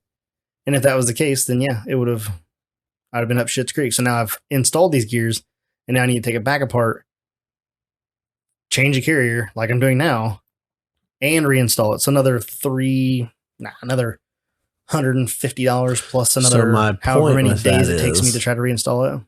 It's probably a good thing it worked out how it did. It is. It's on the up and up. Wouldn't have been so pleasant if you would have got it all back together and then like. I'm just glad that I was there on the day I was there, and he's like, "I have this locker that we currently don't have an application for." Yep. and I'll make you a deal on it. That's the best part. That's awesome. That's the kind of people you want to work with, not the ones that just like, well, I can sell you parts. This is, that would have sucked. You know, they do not sell you. I have a zip locker. Here's retail. Let me drop some knowledge here. They did not sell you a product. They sold you an experience. That's some tradesman shit right there. You're not wrong. And so what they did, they created a positive experience. They provided a solution to your problems instead of just, here's a part we put in part. Yeah. They gave you a positive experience and solved your problems. I wish they could have found a solution for my lack of dollars in my pocket. Oh, they can. They send you home and make you go, hey, go back to work. Go home. Get out of here and you'll quit go spending make more money. And go back when you got another pocket full of cash. Yep. Oh, God. That's a good company, though. That's the ones you want to work with. The ones that give you a positive experience and not just sell you parts. Because I can buy parts anywhere. You go buy that locker anywhere. What do you fucking do? Can you guys start buying some gear from us so that I can start writing off my Jeep expenses? Whatever we did last week to make it. I don't know if we guilt tripped them, puppy dog item. Oh, yeah. I don't know what we did. We got some We stuff. need to do more of it. Oh, yeah. We moved because I got a table full of shit over here that needs to go. And I promise you that when that table's empty, we're just going to find more shit to put logos on. I got several messages from our good listeners who are becoming good friends that were like, here's the reason why I'm not buying this, and like they give me. Do you remember them? Huh? Do you remember I have more here on my phone? Some reasons? I have to verbatim them. Yeah, I need to do it verbatim. Otherwise, I'll give you something. It'll be way wrong. But did you see the one? Did you see where I got called out, or we got called out? But it's mostly me got called out on the group for what did we do now? Huh? What did we do now? Yeah. Well, we got called out for what was it? Well, I got called out for telling them that why they can't afford stuff. Who was it? Was it Daryl? Was it Daryl's like, this is why I can't afford it? And like gave me a whole list. It was like, because I daily drive a Shipbox XJ. Do you remember? Like, wasn't that Daryl that said that? Did you just post a picture of what you daily? No, I'd said, oh, well, that's cool. Like I daily a totaled KJ. Yes. So tell me again why you're super broke to buy a pint glass. Yeah, so come at me, bro. Like, and he's like, yeah, and it probably has more miles than my XJ too. I'm like, that's got 218,000. I sent him up. I was sitting in the KJ, took a picture. I was like, that's got 218,000. I mean, how many miles does this shitbox have? Not that. So double trump card you. Yeah. That should buy two. Did he buy 2 pint glasses after that? I remember. If not, you should. We got some new. There should be some new reviews up too, because there's a few guys that are going to send us those. Here's the problem. When somebody sends me a thing of like an excuse as to why they're not buying, or like not excuse, but the reasoning behind why they haven't purchased said pint glass, then I start a conversation with them. And so like I'm going back through and like, well, I have to scroll through all these now to try to find out what the conversation was or why they. Yeah, it's not just a simple like fuck you and move on. Yeah, no. Yeah, no. It's like I'll do that, and then we'll end up talking for like the next 30 minutes, BSing back and forth. What are you gonna do? And then I like the ones the guys are like, this is the reason I haven't bought a pint glass, and it's a picture of a pint glass. Like of a TOP pint glass. Oh, okay. Like, oh well, valid reason. That does make sense. You don't have one for both hands if you only have one. Is that your new sales pitch? I'm going to argue everything that you come at me with. Why? Because I can sit over here and just think shit up. It's not logical or legit, but I think some shit up. It was a good week. Tuesday, I got nothing done Tuesday. Yeah, well, that's the story of my life. I just literally got nothing done Tuesday because all I did was sit there and just because it was every like 5 minutes somebody would post something new about the podcast. Oh yeah, it was a very engaging week. Oh, it was great. It was good. It was great. We got a bunch of stuff going. I can't carry on this conversation and try to look stuff up at the same time. I just want to know how fast the axles are going to get put back under the XJ. We have a hard date for delivery, so then the ball comes back to you. So the Trail Riders thing is like late September. I don't remember. So we're going to talk more about this in the last call segment. Okay. which I guess we could technically move to it. Let's just roll into it. Do you want to roll into it? Do it. I got to go get the last call stuff. Let's get the Busch Apples. Okay. Busch. Busch. I was going to do it when you opened it. I was just going to let you do it like this. Give me a good one. Busch. You got to really like get all. No, just give me that. Just give me the Busch and that's it. Busch. You want it more excited? I want you to give the full excitement, and at the end, I just want you to let it pause. I'm going to use that. Busch. Was that not good enough? Was that good enough? You like it? Yeah, I like it. Hold on, man. Here, magnetic koozie. You hold this. All right, there we go. Oh, there you go. You like that? It didn't work. It doesn't hold the full can. It should hold the full can. We had this discussion. Whose koozie is it? Evo manufacturing suspension. So this is my freebie from. I was having a drink. So you actually got that for free, or you just like? No, I was having a drink. I was drinking some. I think it's just a bottle of water there at the shop. Okay. And Rich throws this to me. He's like, "Here, put your water in a koozie." I was like, "Oh, okay." And then I realized it was magnetic. I was like, "Oh, cool." And I hung it off my flashlight in my pocket. The handle of my flashlight stuck right to it with the water bottle in there. That's impressive. It was not bad. It was like half full water bottle. Yeah, I mean, it's still impressive. But either way, it held it there. And yeah, I got this for free. You like it? It's better than nothing. It's one of those like you had to spend so much money to get this prize. Why are you reaching under the table? Are you gonna pull out a gun? Don't do it. Oh, you stole 2 of them. Nice. I like free shit. I got you that because we needed a bottle opener. Yeah, Jesus, my ears. I was like, you're gonna listen to this like 8 times. That's why I'm shocked you gave it to me. I'll just keep talking while you're doing that because it's absolute. Stop fiddling with it. Jesus. Oh, come on.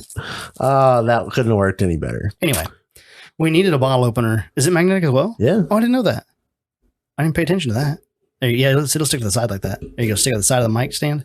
Make a lot of jingly jingle noises. There you go. Now we have a bottle opener in the studio for all times. You holding it like it has. I didn't want to wrinkle it. Oh, I didn't want to wrinkle it. You had a moment a second ago. I didn't want to keep the moment going. Okay, are you ready? Yes. Are you ready? We're gonna drink this. Busch. Aren't you supposed to keep the bush going until you drink it? Like, isn't that how people do it? Like, Busch. It's a lot of Busch. It smells like a lot of apple. Pouring. I lost my pint glass. Le Busch. It's okay. I found it. Is this the first Busch? Ooh. Is this the first Busch Light I've ever drank out of a glass? Oh, well, that's possible. We're splitting it. So, I mean, there's a reason other than being snobby. But like, have I ordered a? No, I've ordered a draft. Oh, you've Busch had Light you've had before. No, I thought you meant like in the studio. No, in the studio, definitely. I feel like we should have had Nicole on for this episode. Busch Light girl. Yeah, Busch Latte gal. We could call her, I guess, but you know. All right, let's give it a smell. Give it a smell. This is apple-y. Brought to you by Complete Off-Road. Okay, so you ready for this? I just smelled it while you were like talking. Yep. Oh yeah, brought to you by Complete Off-Road, as if you didn't know who they were. 563-583-5363. 563-583-5363. I read it. That's cheated. Fine. I've said it like 8 times this week. And did you answer the phone while you were there? That would have been cool. I didn't. I was Thank you for calling Complete Off-Road. This is Steve. No, I was going to do Total Off-Road Podcast tech support.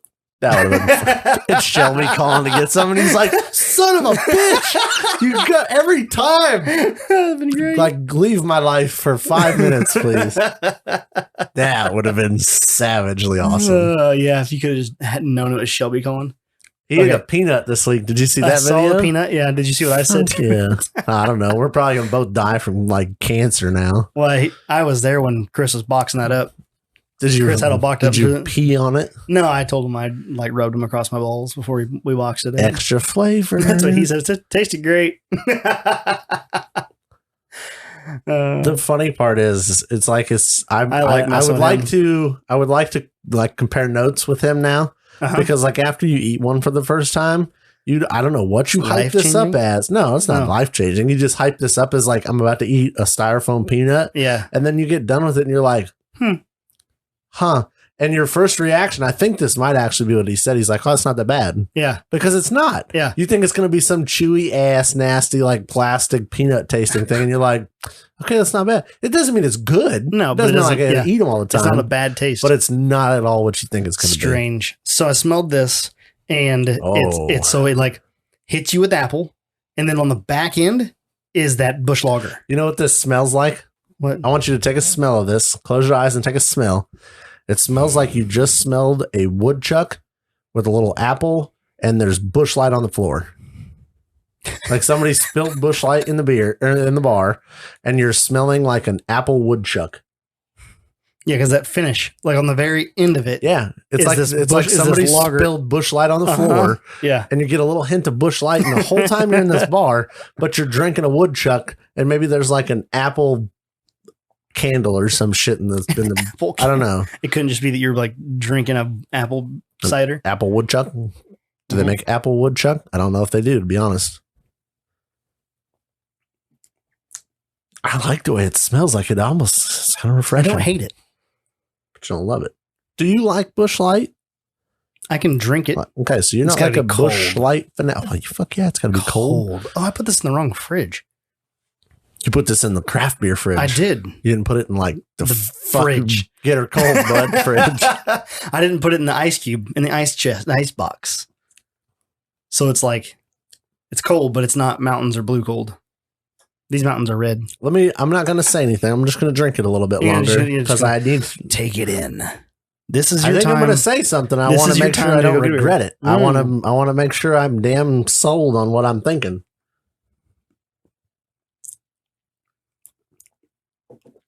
So it has apple. The apple flavor is much like a crisp apple from Angry Orchard. It's nowhere near as sweet. It doesn't have that sweetness. You know what I'm saying? Dude, I drink the fuck out of this. That was what I was going to say. Is this exactly what you would want in an apple beer? Hell yes. It is exactly what you would want in an apple beer. It's a low ABV. Is it? Low sweet. Low sweet. That's what I like about it. Beer. Like this is just like the coffee I brought today. Dude. It's where you get the flavor you want, but it's not overpowering and it doesn't linger. It's not even that. Because I think you're wrong in saying it's not overpowering because this is fucking apple. Oh, it's apple. But it's not too much apple. That's what I'm saying. But I think the key with that is not in the apple. I think that's in the sugar. Right. Yeah. Because like a cider, it's too sweet. Exactly. And this doesn't have that. I could get drunk on this because I'm not gonna get run out but being too sweet. This is some good shit. Busch Apple versus Natter Day. Busch Apple. Busch Apple? The Natter Days are just a hint too sweet for me. Oh, really? I drink them. I like them. But eventually I'm going to get tired of drinking the sweetness. What if Busch made a Bushberry? Dude, here's what I'm going to tell you. And they're probably already ahead of me. This won't be the last flavored Busch Light that comes out. I would be willing to bet you're right. Did you know that Busch makes beer for your dog? I saw that earlier this week, actually. Yeah, they make a bone broth Busch bone broth for your best pal. Imagine grabbing one of those when you're drunk and accident. That depends. I guess if you're drunk enough not to know what you're drinking, you would know that something is inherently wrong with what just went in your mouth because you would be expecting carbonation and like beer. Yeah. And then all of a sudden you'd be like, whoa, wait a minute. Oh, damn, this is Fred's. And then you just keep drinking it. Well, it's already open. Depending on what they make it out of, if it's just legit bone broth, like you would get in like a Swanson's thing, it's not great unless it's heavy sodium, unless it has a lot of sodium in it. Yeah, but it's probably not going to kill you. Oh, no, it shouldn't. I wouldn't think. If it kills me, it's going to kill my dogs. Is that our next Busch? A Busch bone broth. There's a line. Packing peanuts, eating packing peanuts is at the bottom. Fred's drink. But that one is, she's close. I don't think this is going to be the last flavored Busch Light that comes out because this is a fucking rock star hit. The caveat is we could not find it anywhere. Like distributors were sold out. They were sold out for a couple weeks. Okay. Well, I was in Urbana yesterday. There's 24, 24 racks sitting there on the. Well, I just know cooler. that she called everywhere, and they're like, dude, our distributors can't even get it. Crazy. It'll be the end of the month, and lo and behold, end of the month. They're pretty accurate, which is fucking awesome. Because Busch Apple, dude. Because they have. I could drink that. Instagram, because they have influencers pushing their products. Busch Latte Girl sold out the country. I don't think she did it. She did it. She did not make me want to drink Busch Apple. Oh yeah, you betcha? Nope. Oh yeah, you betcha. Nope. No? I wanted to drink Busch Light Apple when they were like, yo, we got Busch Light Apple. Well, they only made it because the influencers. That's fine. I'd drink the shit out of that. It's not bad. It's not bad at all. I like it. Do you like it better than regular Busch Light? I'm trying to decide if I like it better than, because I have to compare apples to apples. I feel like as somebody who didn't like, fuck yeah, I really like Busch Light. Mm-hmm. I feel like you would almost like this more. Yes, because it doesn't have the Busch flavor, like that doesn't have the heavy lager flavor. It's all masked by apple. Yep. It masks the things you don't love about. I'm trying to compare apples to apples, and so this over Reds every day. Oh, definitely. Because I feel like Reds is kind of the lower tier, and then I think upper tier for me is Angry Orchard Crisp Apple. Mm-hmm. Because I feel like that you can just drink it. Yep. It's not a problem. But this, I like this because it's not so sweet. This is not sweet at all. This is less sweet than Crisp Apple, same flavor. Yeah. Has that same delicious apple flavor with less sugar. Mm-hmm. But then it finishes, and it's not a hard finish, but you get that hint of lager on the tail end. You're drinking a light beer. Yes, exactly. Well, you're not wrong there. Like that's what I mean. But it's Busch Light. It's Busch Lapple. Busch Lapple. Busch Lapple. You're not drinking something that's going to get you drunk real fast. It's not real high content. It's not real heavy. It's not sugary. Really easy to drink. You could drink that, and that would be damn refreshing on a hot day. It needs to be colder. Oh yeah, that needs to be Busch Light cold. Yeah, like cold AF. Not that it's bad at the temperature it is right now, but it's definitely not mountains or blue cold. It's a fucking drop her in the bottom of the cooler and let her eat cold beer. You imagine being on the lake and reaching down to the bottom of the ice chest and pull that out. And dude. Yeah. But it's not so sugary that you're like, I don't want to drink Kool-Aid. I was going to record this. Oh, I'm glad you didn't. Why? Because I'm all worked up right now. Why? I'm all hot and bothered. Okay. On to the next segment. We Busch Appled. I'm out. That was the beer. That's what we're drinking. Brought to you by Complete Offroad. Literally. Like not like 100% sponsored it. No.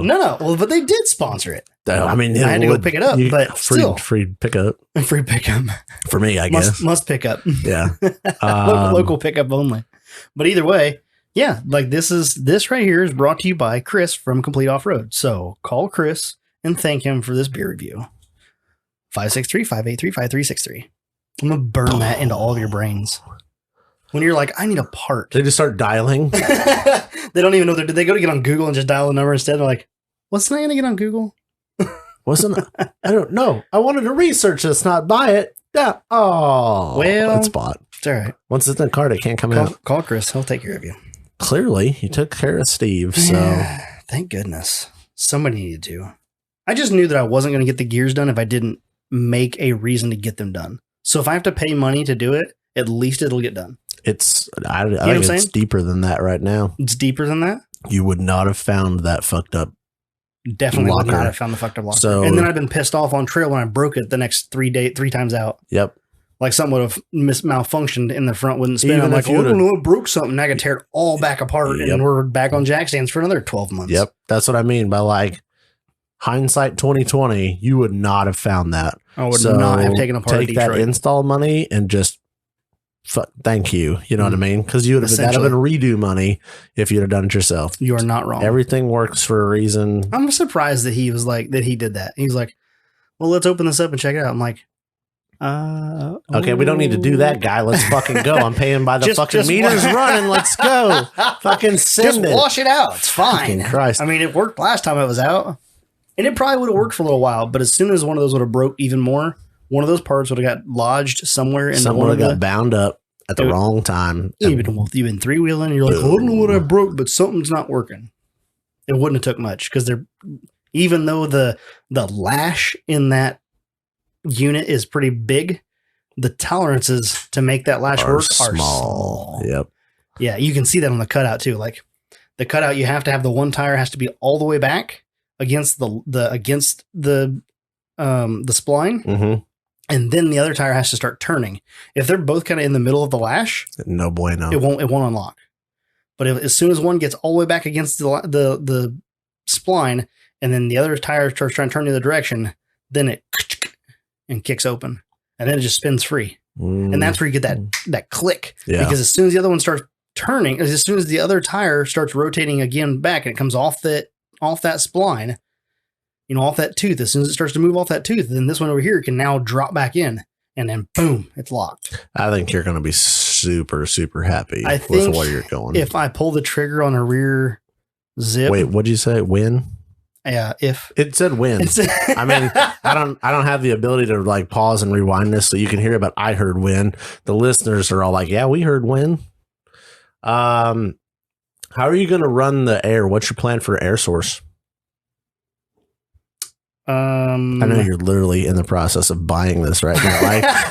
Like he's not spacing out. He's literally on the phone, like literally have buying the phone this pulled right up now. Because Chris texted me back. He's like, probably. I'll check Monday. I said, help a brother out. Please help. Do it. Buy once, cry twice, buddy. Here's what I'm sending him. Help a brother out. I need dual zip lockers. The fans want it. The people want it, damn it.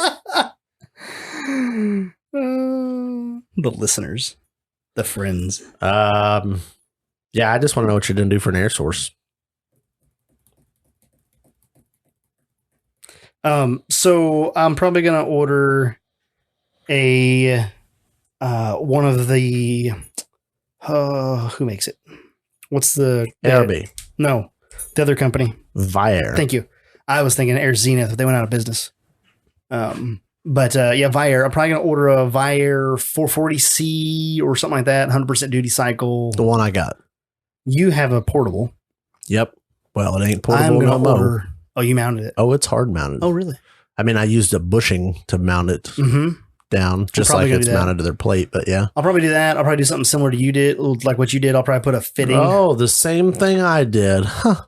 When you do shit right, it gets copied. You hear me? Well, the best part is you slightly contributed to that idea of the plug. Of the plug. So yeah, but you plumbed it. You had the idea to put it back there. And I like that. So I'll probably run airline to the hatch and put one there. I may even go and put one up on the front bumper as well. Just run the airline down through there and put on the front bumper because it's not that hard to plumb airline. So I'll do that. Then I'll have it run to the lockers. Hydraulic hose. Jesus. Like extra brake line that you had because you ordered the wrong line? No, dick. Legit hydraulic hose. What are you doing in the doorway, Ghost? She's stealing our podcast puppy. We got Tucker. We got a podcast puppy this week. Tucker the podcast pup. Yep. He does. He likes to come in here and hang out while we do our podcast. This is like does. the third or fourth time. Well, second maybe. He's been here. We've been pup sitting. So if you guys hear the jingle in the background, that's Tucker. He's over here getting our information. He's kicking it. He's running stats. He is our fact checker. Yeah, our fact checker. Our Lorenzo. If you follow Wheeling Wine and Whiskey, you will know. Wine and Whiskey. No, I just use regular hydraulic hose to run my airlines just because all the volumes and it's abrasion resistant, easy to run, zip tie that shit up. Have a nice day. Yeah. That's not a bad idea. What else would you use? Just like poly line? Just poly line. I'll probably just put it through. So when I did my mini truck years ago, over at Home Depot, you can buy, or not Home, right? Either Home Depot or Lowe's or Menards, either any of those things. Yeah. You can buy plastic conduit. Yep. That looks like wire loom, except for it's hard plastic. It's flexible, but it's still rigid. It's like PEX for like your house. Yeah, but it's like PEX, but it's corrugated. Yep. And I bought like 2 10-foot strips of that, and I ran it under the truck and I ran the airline through that because the biggest thing with mini trucks is if you don't have that line mounted just right and it rubs on something, when you blow an airline, you're done. Yep. You can drag that shit. So I went with hydraulic hose. It's double braided. Yep. I put that truck together in 6 days. Mm-hmm. From the time I cut the suspension off to the time it was driving was 6 days. Drove it for over a year on air daily. Never blew a bag. Never blew an airline. Never had any troubles, with the exception of when it was single-digit temperatures outside, it wouldn't air up. Yeah. Because the compressors were like, absolutely not. Yeah, no thanks. We don't work in these conditions. Yeah. Mount us inside, because they were both mounted outside in the bed. Yep. But so anyway, I think I'll get a 440C or something along those lines. One of the buyers, I'll probably look to do a 100% duty cycle or something with high flow. And then I will likely do maybe like a 1 gallon tank, something small. Let me ask you this, because I had this thought this morning. I was watching YouTube. Mm-hmm. Why do you want a tank? Just for the small amount of reserve. So like with a locker, the reserve will be there. If you set your switch, set your pressure switch at 120 PSI. Let me premise this with saying I did not think about the locker because I don't have air lockers. Right. So like if you were running a locker and air tank, brilliant. But somebody was talking about, I want to mount a compressor with a tank. And I'm like, what the fuck do you need a tank? Unless you're running an air locker. That makes sense. Air locker, it's just, so with not that because the locker uses like no air. Yeah.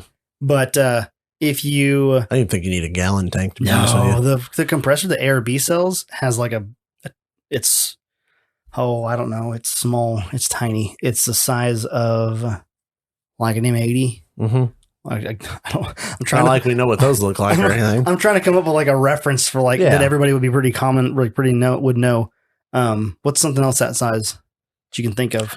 I was going to say like a couple of the old school film canisters. Yeah, something like that. Yeah, like maybe 2 old school film canisters stacked on like a pill bottle. Yeah, a little bit bigger than a normal pill bottle. Yeah, is all the bigger the tank is. On top of that, the compressor is tiny. Oh yeah, and it's ARB's locker compressor is all it is. And like you flip the switch, the compressor goes. Brrr, yeah, and that's it.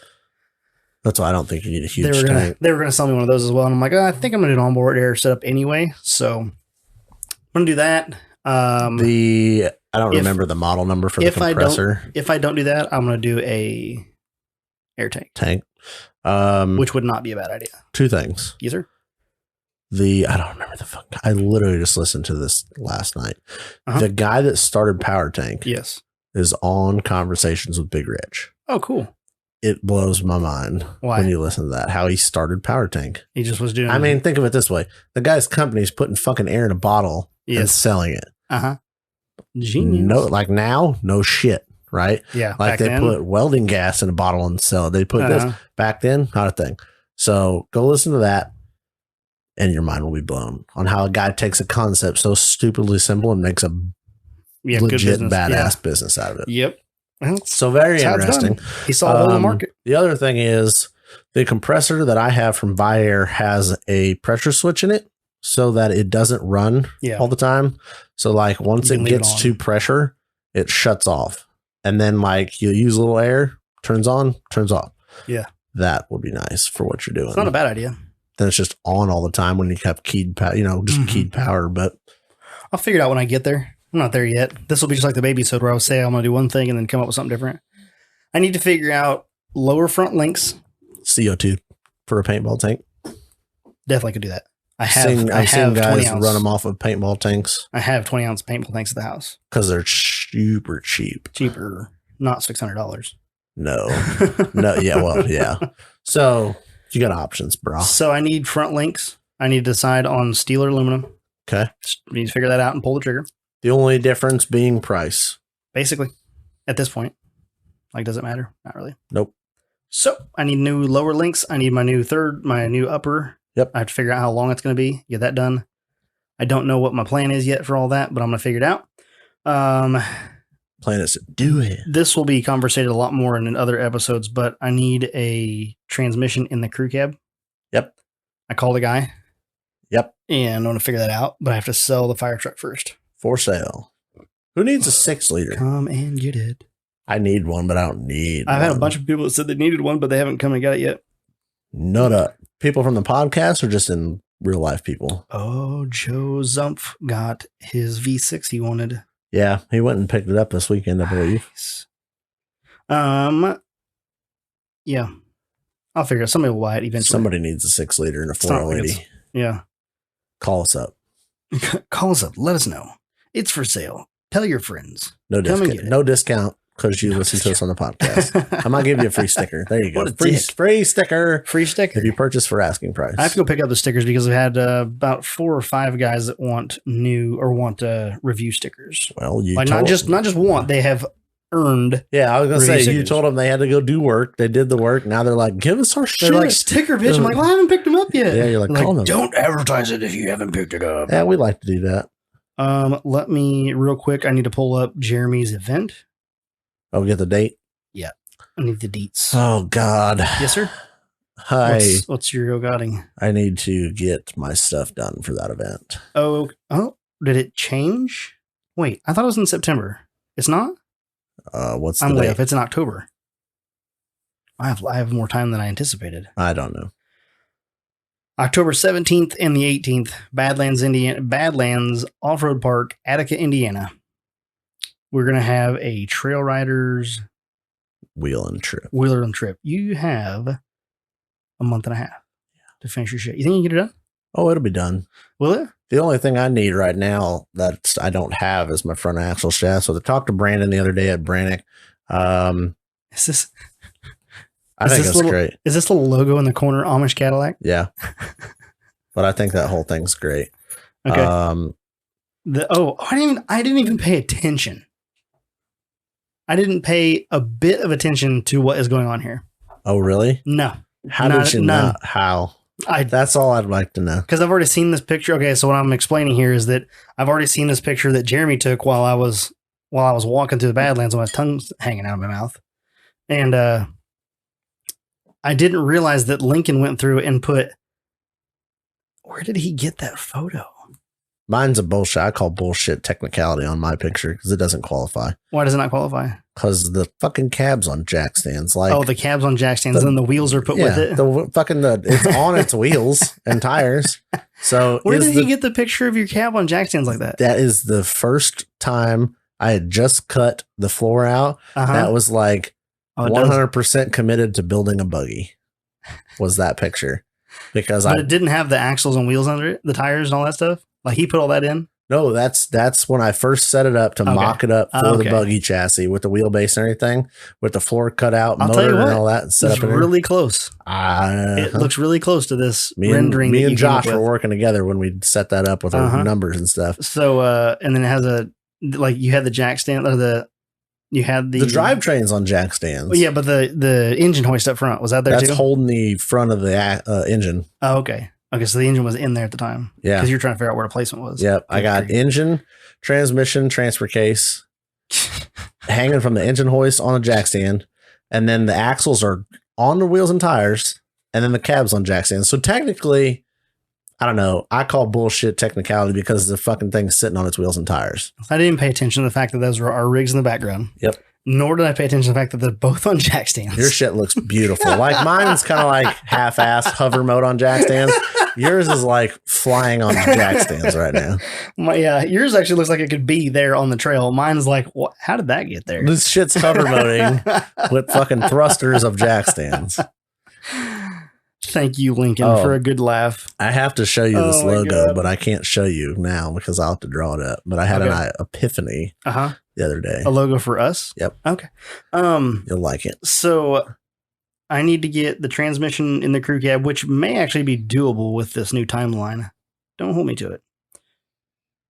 We need they will. We need to I'm going to go find some reviews now, but I want to talk about the thing we were talking about earlier with the bouncer stigma. Oh. So we're going to shift gears completely here, and we're going to move on to bouncer stigma.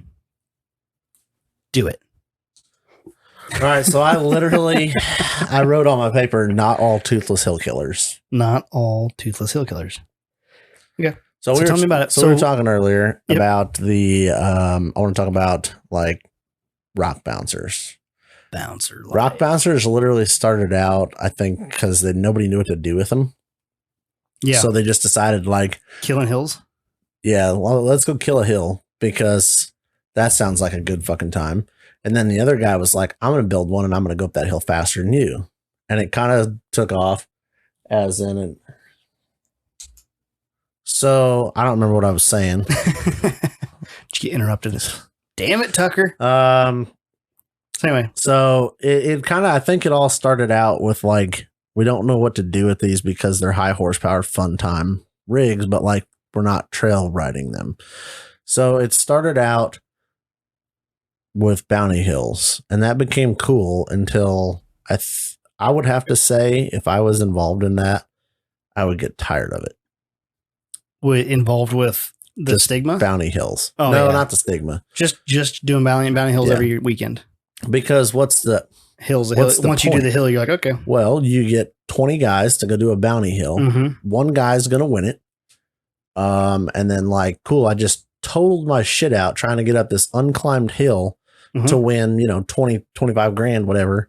But like, where's the reward?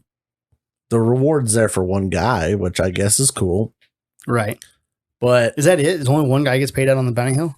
Back in the day, that was one of those like first guy to climb the hill wins the cash and names the hill, Yeah. So it become a whose dick's bigger contest on I show up with 100 grand worth of rig and I show up with 200 grand worth of rig. Not all the time, but money can buy horsepower. It can buy bigger axle shafts. So like, right, you're going to have a little better odds. So it became that. Well, then I think it kind of turned into like, why don't we actually just race these instead of just killing hills every weekend and literally throw down to see it. I think it brings the driver back into it, I think is my point. Yeah. Comes less about who can stuff a bigger horsepower engine into a rig and maybe like who can control their horsepower. Yeah. Versus big time. Who can just pay for the most horsepower. Because that's the thing. I mean, because at that point, once you get to so far into that hill killing and who can buy the most horsepower, eventually it's going to be like any other sanctioned event where it's like, well, you can only have this much horsepower. Yeah. Your buggy needs to weigh this much. You can only have this size tire. You can only have, and so then you have to start modifying the suspension. You have to start figuring things out to make it work where you're all in the same class. Yep. You know what I mean? It becomes a spec class. Right. And I don't think anybody wants a spec class bouncer. Yeah, right. Like, you can only build it this way. That's cool. Everybody gets the same chassis. Everybody gets the same innovation setup. is the cool part in this whole sport and hobby. Yeah. So I think that's what, I mean, like, not to be rude, but like, there are rigs out there that beat Timmy Cameron that are probably half as expensive as what his build would cost. Now, granted, he builds 98% of his chassis and stuff himself. Right. So to him, that's not as expensive as if like, somebody wanted to go out and buy, if you want to go out and buy a Timmy Cameron buggy, holy shit, because it's proven to work. But the guy knows what he's doing. Like, he's not just some dough dick that hops in a nice rig and just happens to get lucky and win. Like, the dude can drive, but he's not always on the top of the podium. So clearly other people have something figured out, right? And aren't Tim Cameron, So that's the cool thing about the racing series. And I think that's where it kind of pulls the driver into it. And that's why I think it's interesting to see like an outlaw racing series. You say that and people are like, bouncer, like hill killing bouncer, but it's not so much that. Right. Guys are running Ultra 4 rigs on the outlaw hills and doing quite well with them, which is interesting to me because you take an Ultra 4 buggy and I won't say race car, because that's the new thing. People get triggered calling an off-road car a car. A race car. But like, you take an Ultra 4 rig and you take a rock bouncer, they're not at all the same. Like, no. Very different. You would not want to go 150 mile an hour in a rock bouncer. Sounds dangerous. Like, holy fuck, bad time. Yeah. Sounds great for YouTube, but like, not while I'm driving. I feel like it's the tires is going to be the biggest Golly. thing. I've seen some like 43-inch unbalanced stickies on the dyno before, and it like, you going to cover your nuts. Yeah. Like, holy crap. So if you're doing 100 mile an hour in a bouncer on 43 stickies, do you, when somebody's like, how many miles do you get out of those tires? Do you just like look at me like, 5 hours? Yeah, a couple minutes. Like, you're not balancing your drive lines to go. I just like, there's so many things that just different. Yeah. But like, not that they couldn't. I mean, clearly they could. But like, the difference in design is insane to me. And to watch an Ultra 4 rig do the same shit as a rock bouncer. Right. And vice versa. And be competitive. Like, it ain't like one walks out and an Ultra 4 rig just walks over all these rock bouncers. Mm-hmm. Not at all. And it's not the opposite. So it's like, huh. Like, it's fun watching rock bouncers over at King of Hammers. Yeah.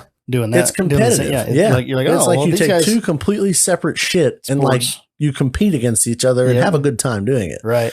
And I think that's a testament to the fact that like the race series is not a rock bouncer, killing hills kind of event. It would be like with NASCAR, like a lot of the drivers will jump out of there and they'll go run the, the sprint cars? Oh yeah. You know what I mean? Like dirt cars. Yeah, dirt cars. Yeah. Like, it would be like that, except for it would be like taking your actual car from your NASCAR race, throwing dirt tires on it and sticking it in the dirt. Like, all right. And like legitimately have a chance to be competitive. Like, are you competitive against a sprint car? Yep. I don't know. Yep. And that's the, like, I don't know. Yeah. So that's where I think breaking that stigma between being like a rock bouncer hill killer event with and I'm not talking just outlaw series. I'm talking about Southern Rock Racing series, you know, just the rock bouncers in general. Yeah. Like they are developing and they're getting more and more refined. Yeah. Before it used to be the biggest, baddest, heaviest, strongest. Well, because before it was just, you know, a group of good buddies that was like, I bet I can go up that hill. Yep. And everybody's like, bet you can't. Like, I bet you $3,000 I can go up that hill. Yep. He's like, you're on. You know, that's probably how that started. So the Who's Dick's Bigger contest, which makes for great content on YouTube. That's every group of friends ever. Yep. So that's what I think. I don't know why we were talking about this earlier, but we ended up talking about it. Yeah. We're talking about the racing events. Because every time you talk about outlaw, like, oh, I'm going to go to this outlaw off-road series event, and like, what are you going to watch a bunch of bouncers kill the hill or what, you know, how they want to say it? And you're like, no, it's actually like, I could take my buggy up these race hills and drive these race hills, no problem. Now, I'm take Loki. Loki would climb these hills. Yeah. Like 110%, no doubt about it. Really? It's not going to be as fast as Tim Cameron just bombed up this son of a bitch and like 800 horse engine and all that, right? Or more. But I don't actually know what he's running. I just like conservatively guessed it. There's guys running nitrous and shit on these things now, which blows my fucking mind. That's what you need. No, that's not what my wallet needs. That's for sure. Why are you shaking your head, Catherine? She said no. So it's not going to be competitive in that sense, but like, let's be honest here. If you took your shit and ran it on that hill, you pay your entry fee, you put your window net on and send it up that hill and complete that hill. Granted, there is a time limit on your run, but I honestly think you could compete or complete the hills in the time limit as long as you don't have a problem. I feel like you're right. Dude, you're going to finish before some people with a fucking big dollar bouncer if they get too rowdy and throw it upside down. Yep. DNF. I made it on the board just by default, you know? I mean, that's the thing. Like, it'd be fun. You ain't out there to maybe take the trophy home, but goddamn, you just ran in a series in a class with the big name drivers and beat a handful of them. Probably gonna have some good footage of your vehicle doing stuff. It would be fucking awesome. It would be fun. So that's what I mean. Let's take both of them down there. I would. When I knock the glass out of mine, there's going to be I have a glass of mine too. Yeah, well, it's going to break one day. Can I just roll all my windows down? I feel like that would not qualify to pass tech. Sorry to tell you. Yeah, but other than that, can I just take all my doors off and put nets on each door? Yes. What about the windshield? Well, like, because it's broken, so I'll have to change it at some point. So take it out. So, like, when I go to change it, you take the back hatch off. Just take the hatch off. Weight savings. Yep. Back windows is only the problem. No, they pop out. Do they? Yeah, they're just a grommet seal. Let's do it. Then you're only a window net, a fire suit, and a cage. You don't have a cage currently. It's on the list. But you're only a window net, fire suit, and $250. and a fucking head and neck restraint. And I just about bet you if you show up to an event with your shit box, somebody's going to give you that stuff. $250 is going to get paid for you. I don't want to say it, but I'm going to guarantee it. No, I guarantee you that it'll get paid for. Oh, really? Oh, yeah. That'd be impressive. Oh, yeah. Dude, if you're going to show up with a fucking XJ and run the race hill, like legitimately run it. Like they were here just cammed out. Fuck LS, yes. Just and then this Jeep pulls up. Jess Reed ran his he's got a single seat buggy. He ran it's got a fucking stock 4.0 Jeep engine in it. Really? Competitive in points and everything. Dude, I'm telling you, it's cool shit. It's about how you do it, not what you do. Yep. I got a review here. Let's read it. All of you guys that put reviews in this week, I don't know where they went, but they're not on Apple Review. Ooh, that means no stickers. I like it. They sent me screenshots of them. That was the requirement. That is the okay. They followed the rules. Leave a review and give me a screenshot. This one is obviously up to date. This is from it's a fresh one. Trevor Torrens, 15 is what it says here. And the best podcast ever. Greatest podcast for listening to in the truck on the way to and from work, while at work, while in the garage working on your stuff, quite possibly even the bedroom. Whoa. Like what time, like, is this bedroom, like, never mind. No, that's where my mind went. And I digress. You got a special lady, bud. They cover everything from cool off-road tech, their own projects on jack stands. Okay, I put that in there. Beer, and even chicken nuggets. Listen, and you won't regret it. Thanks, Trevor. Appreciate you. Everybody else, I want to read your stuff, and I don't know where I put it. I hid. Oh, you know what? I think I screenshot it. Keep going.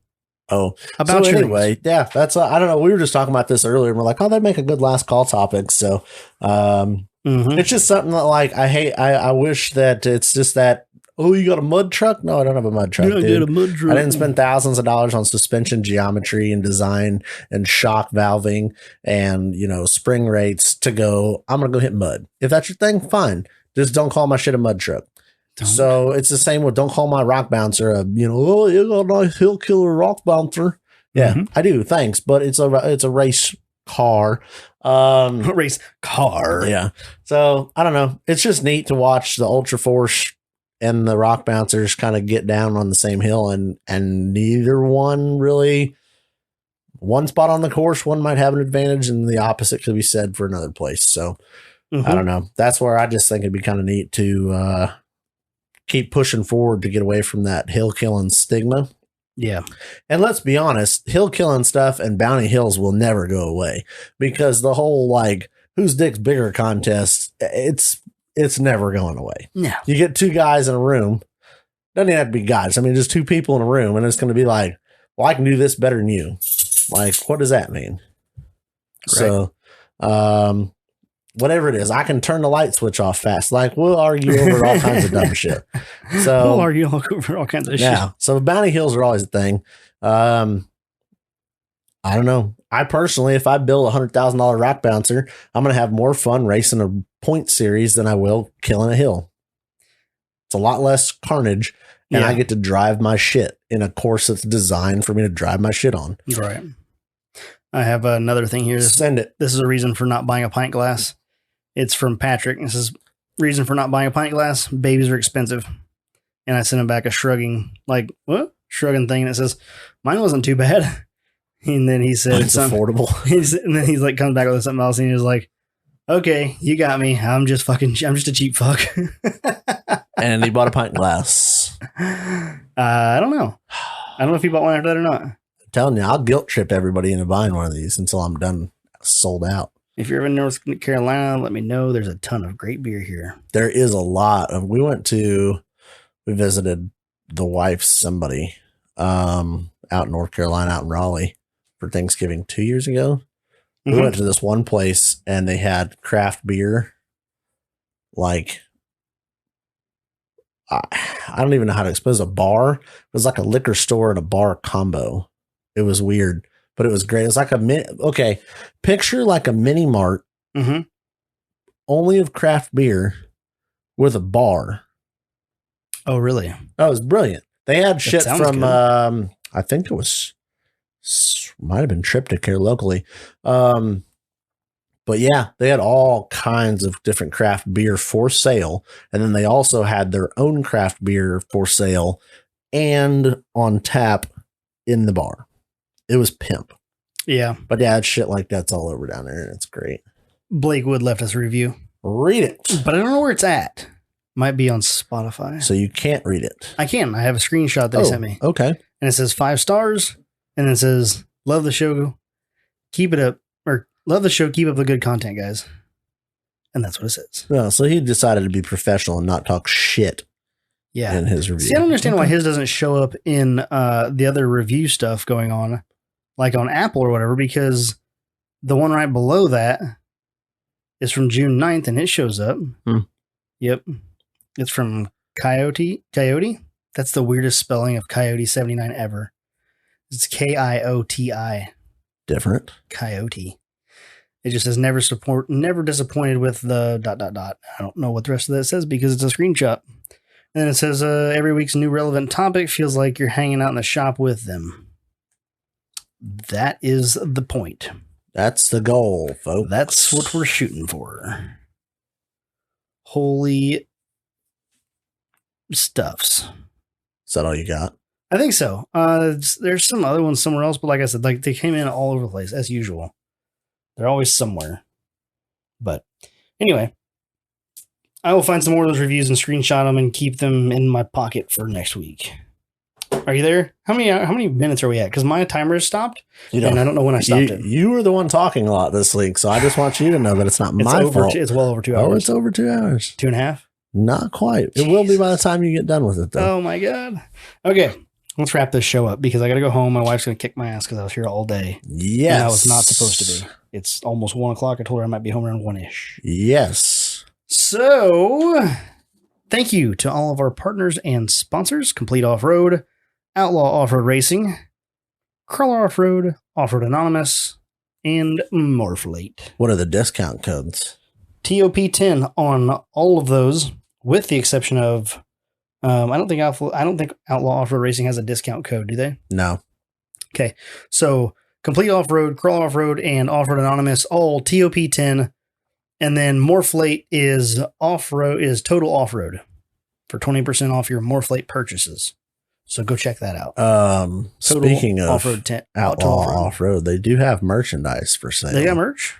And if you want the bonus, here's the bonus. I like the bonus. I think my wife is going to be slinging some merch at Mid-America. Like for them? Oh, for them? Yep. Oh, that's cool. So you're going to need to buy some from her. She said she's going to sell it all. Mm-hmm. So I told Shelby, I said, boy, if you're attached to any totes, tables, tents, she might be liable just to sell everything. Raffle tickets included. Yeah. I don't have. Jacob did not send me next week's code. Last week for you guys was tie downs. So apparently he heard me bitching about the price of tie downs and put a 20% off on tie downs. Were you complaining about a price on one of those products? Yeah, a while back before we started actually looking into it. Oh, and realized you were extremely affordable. Yeah, you were complaining about my lack of knowledge. No, whose were they? Max. They're still ridiculously expensive. It's like, what the fuck would you like? You could buy a whole set, a wall hanger for your fucking grinders, and probably an axle truss for the same prices of set of 4 Max tie downs. Tie downs and tie down pieces, tie down tabs. I don't know. I think it just tabs. So yeah, they're ridiculous. It's stupid ridiculous. Yeah, like $25 a tab or something stupid. Yeah. So yeah, hopefully you guys took a part of that. If you haven't, go to offroadanonymous.com and get on his mailing list. It's pretty easy. And then they'll send you a newsletter every week letting you know what the sale of the week is. And you can take part in that when you need to. When you see something that you need, you're like, oh man, I need a discount on that. And they do some killer discounts. Usually it's 20% discounts on whatever the deal of the week is. So like I said, last week's was tie downs, and I have 18 hours to take part in that. So I probably should, since I was talking about getting them anyway, and now they're even more affordable. So yeah, that's our partnerships and things. Go check them out. And Go check out www.totaloffroadpodcast.com. Go follow us on Instagram, total_offroad_podcast. You can find my personal page at low_KEE_XJ. And you can find Ian at offroad_Ian. We're also on YouTube, Total Offroad Podcast. Go check all that stuff out. Is there anything that I left out? Nope. Nothing? Go to Mid-America. Go to Mid-America. What's the date? Labor Day weekend. Labor Day weekend. Go to Mid-America event and watch a race and learn that the stigma is not that. It's not a bunch of hill killing. It's not a bunch of hill killing. It's actual racing. Fun to watch. So, thanks for joining us this week, guys. We appreciate the reviews, the comments, the compliments, the new trail riders, and we'll catch you all on the jack stands.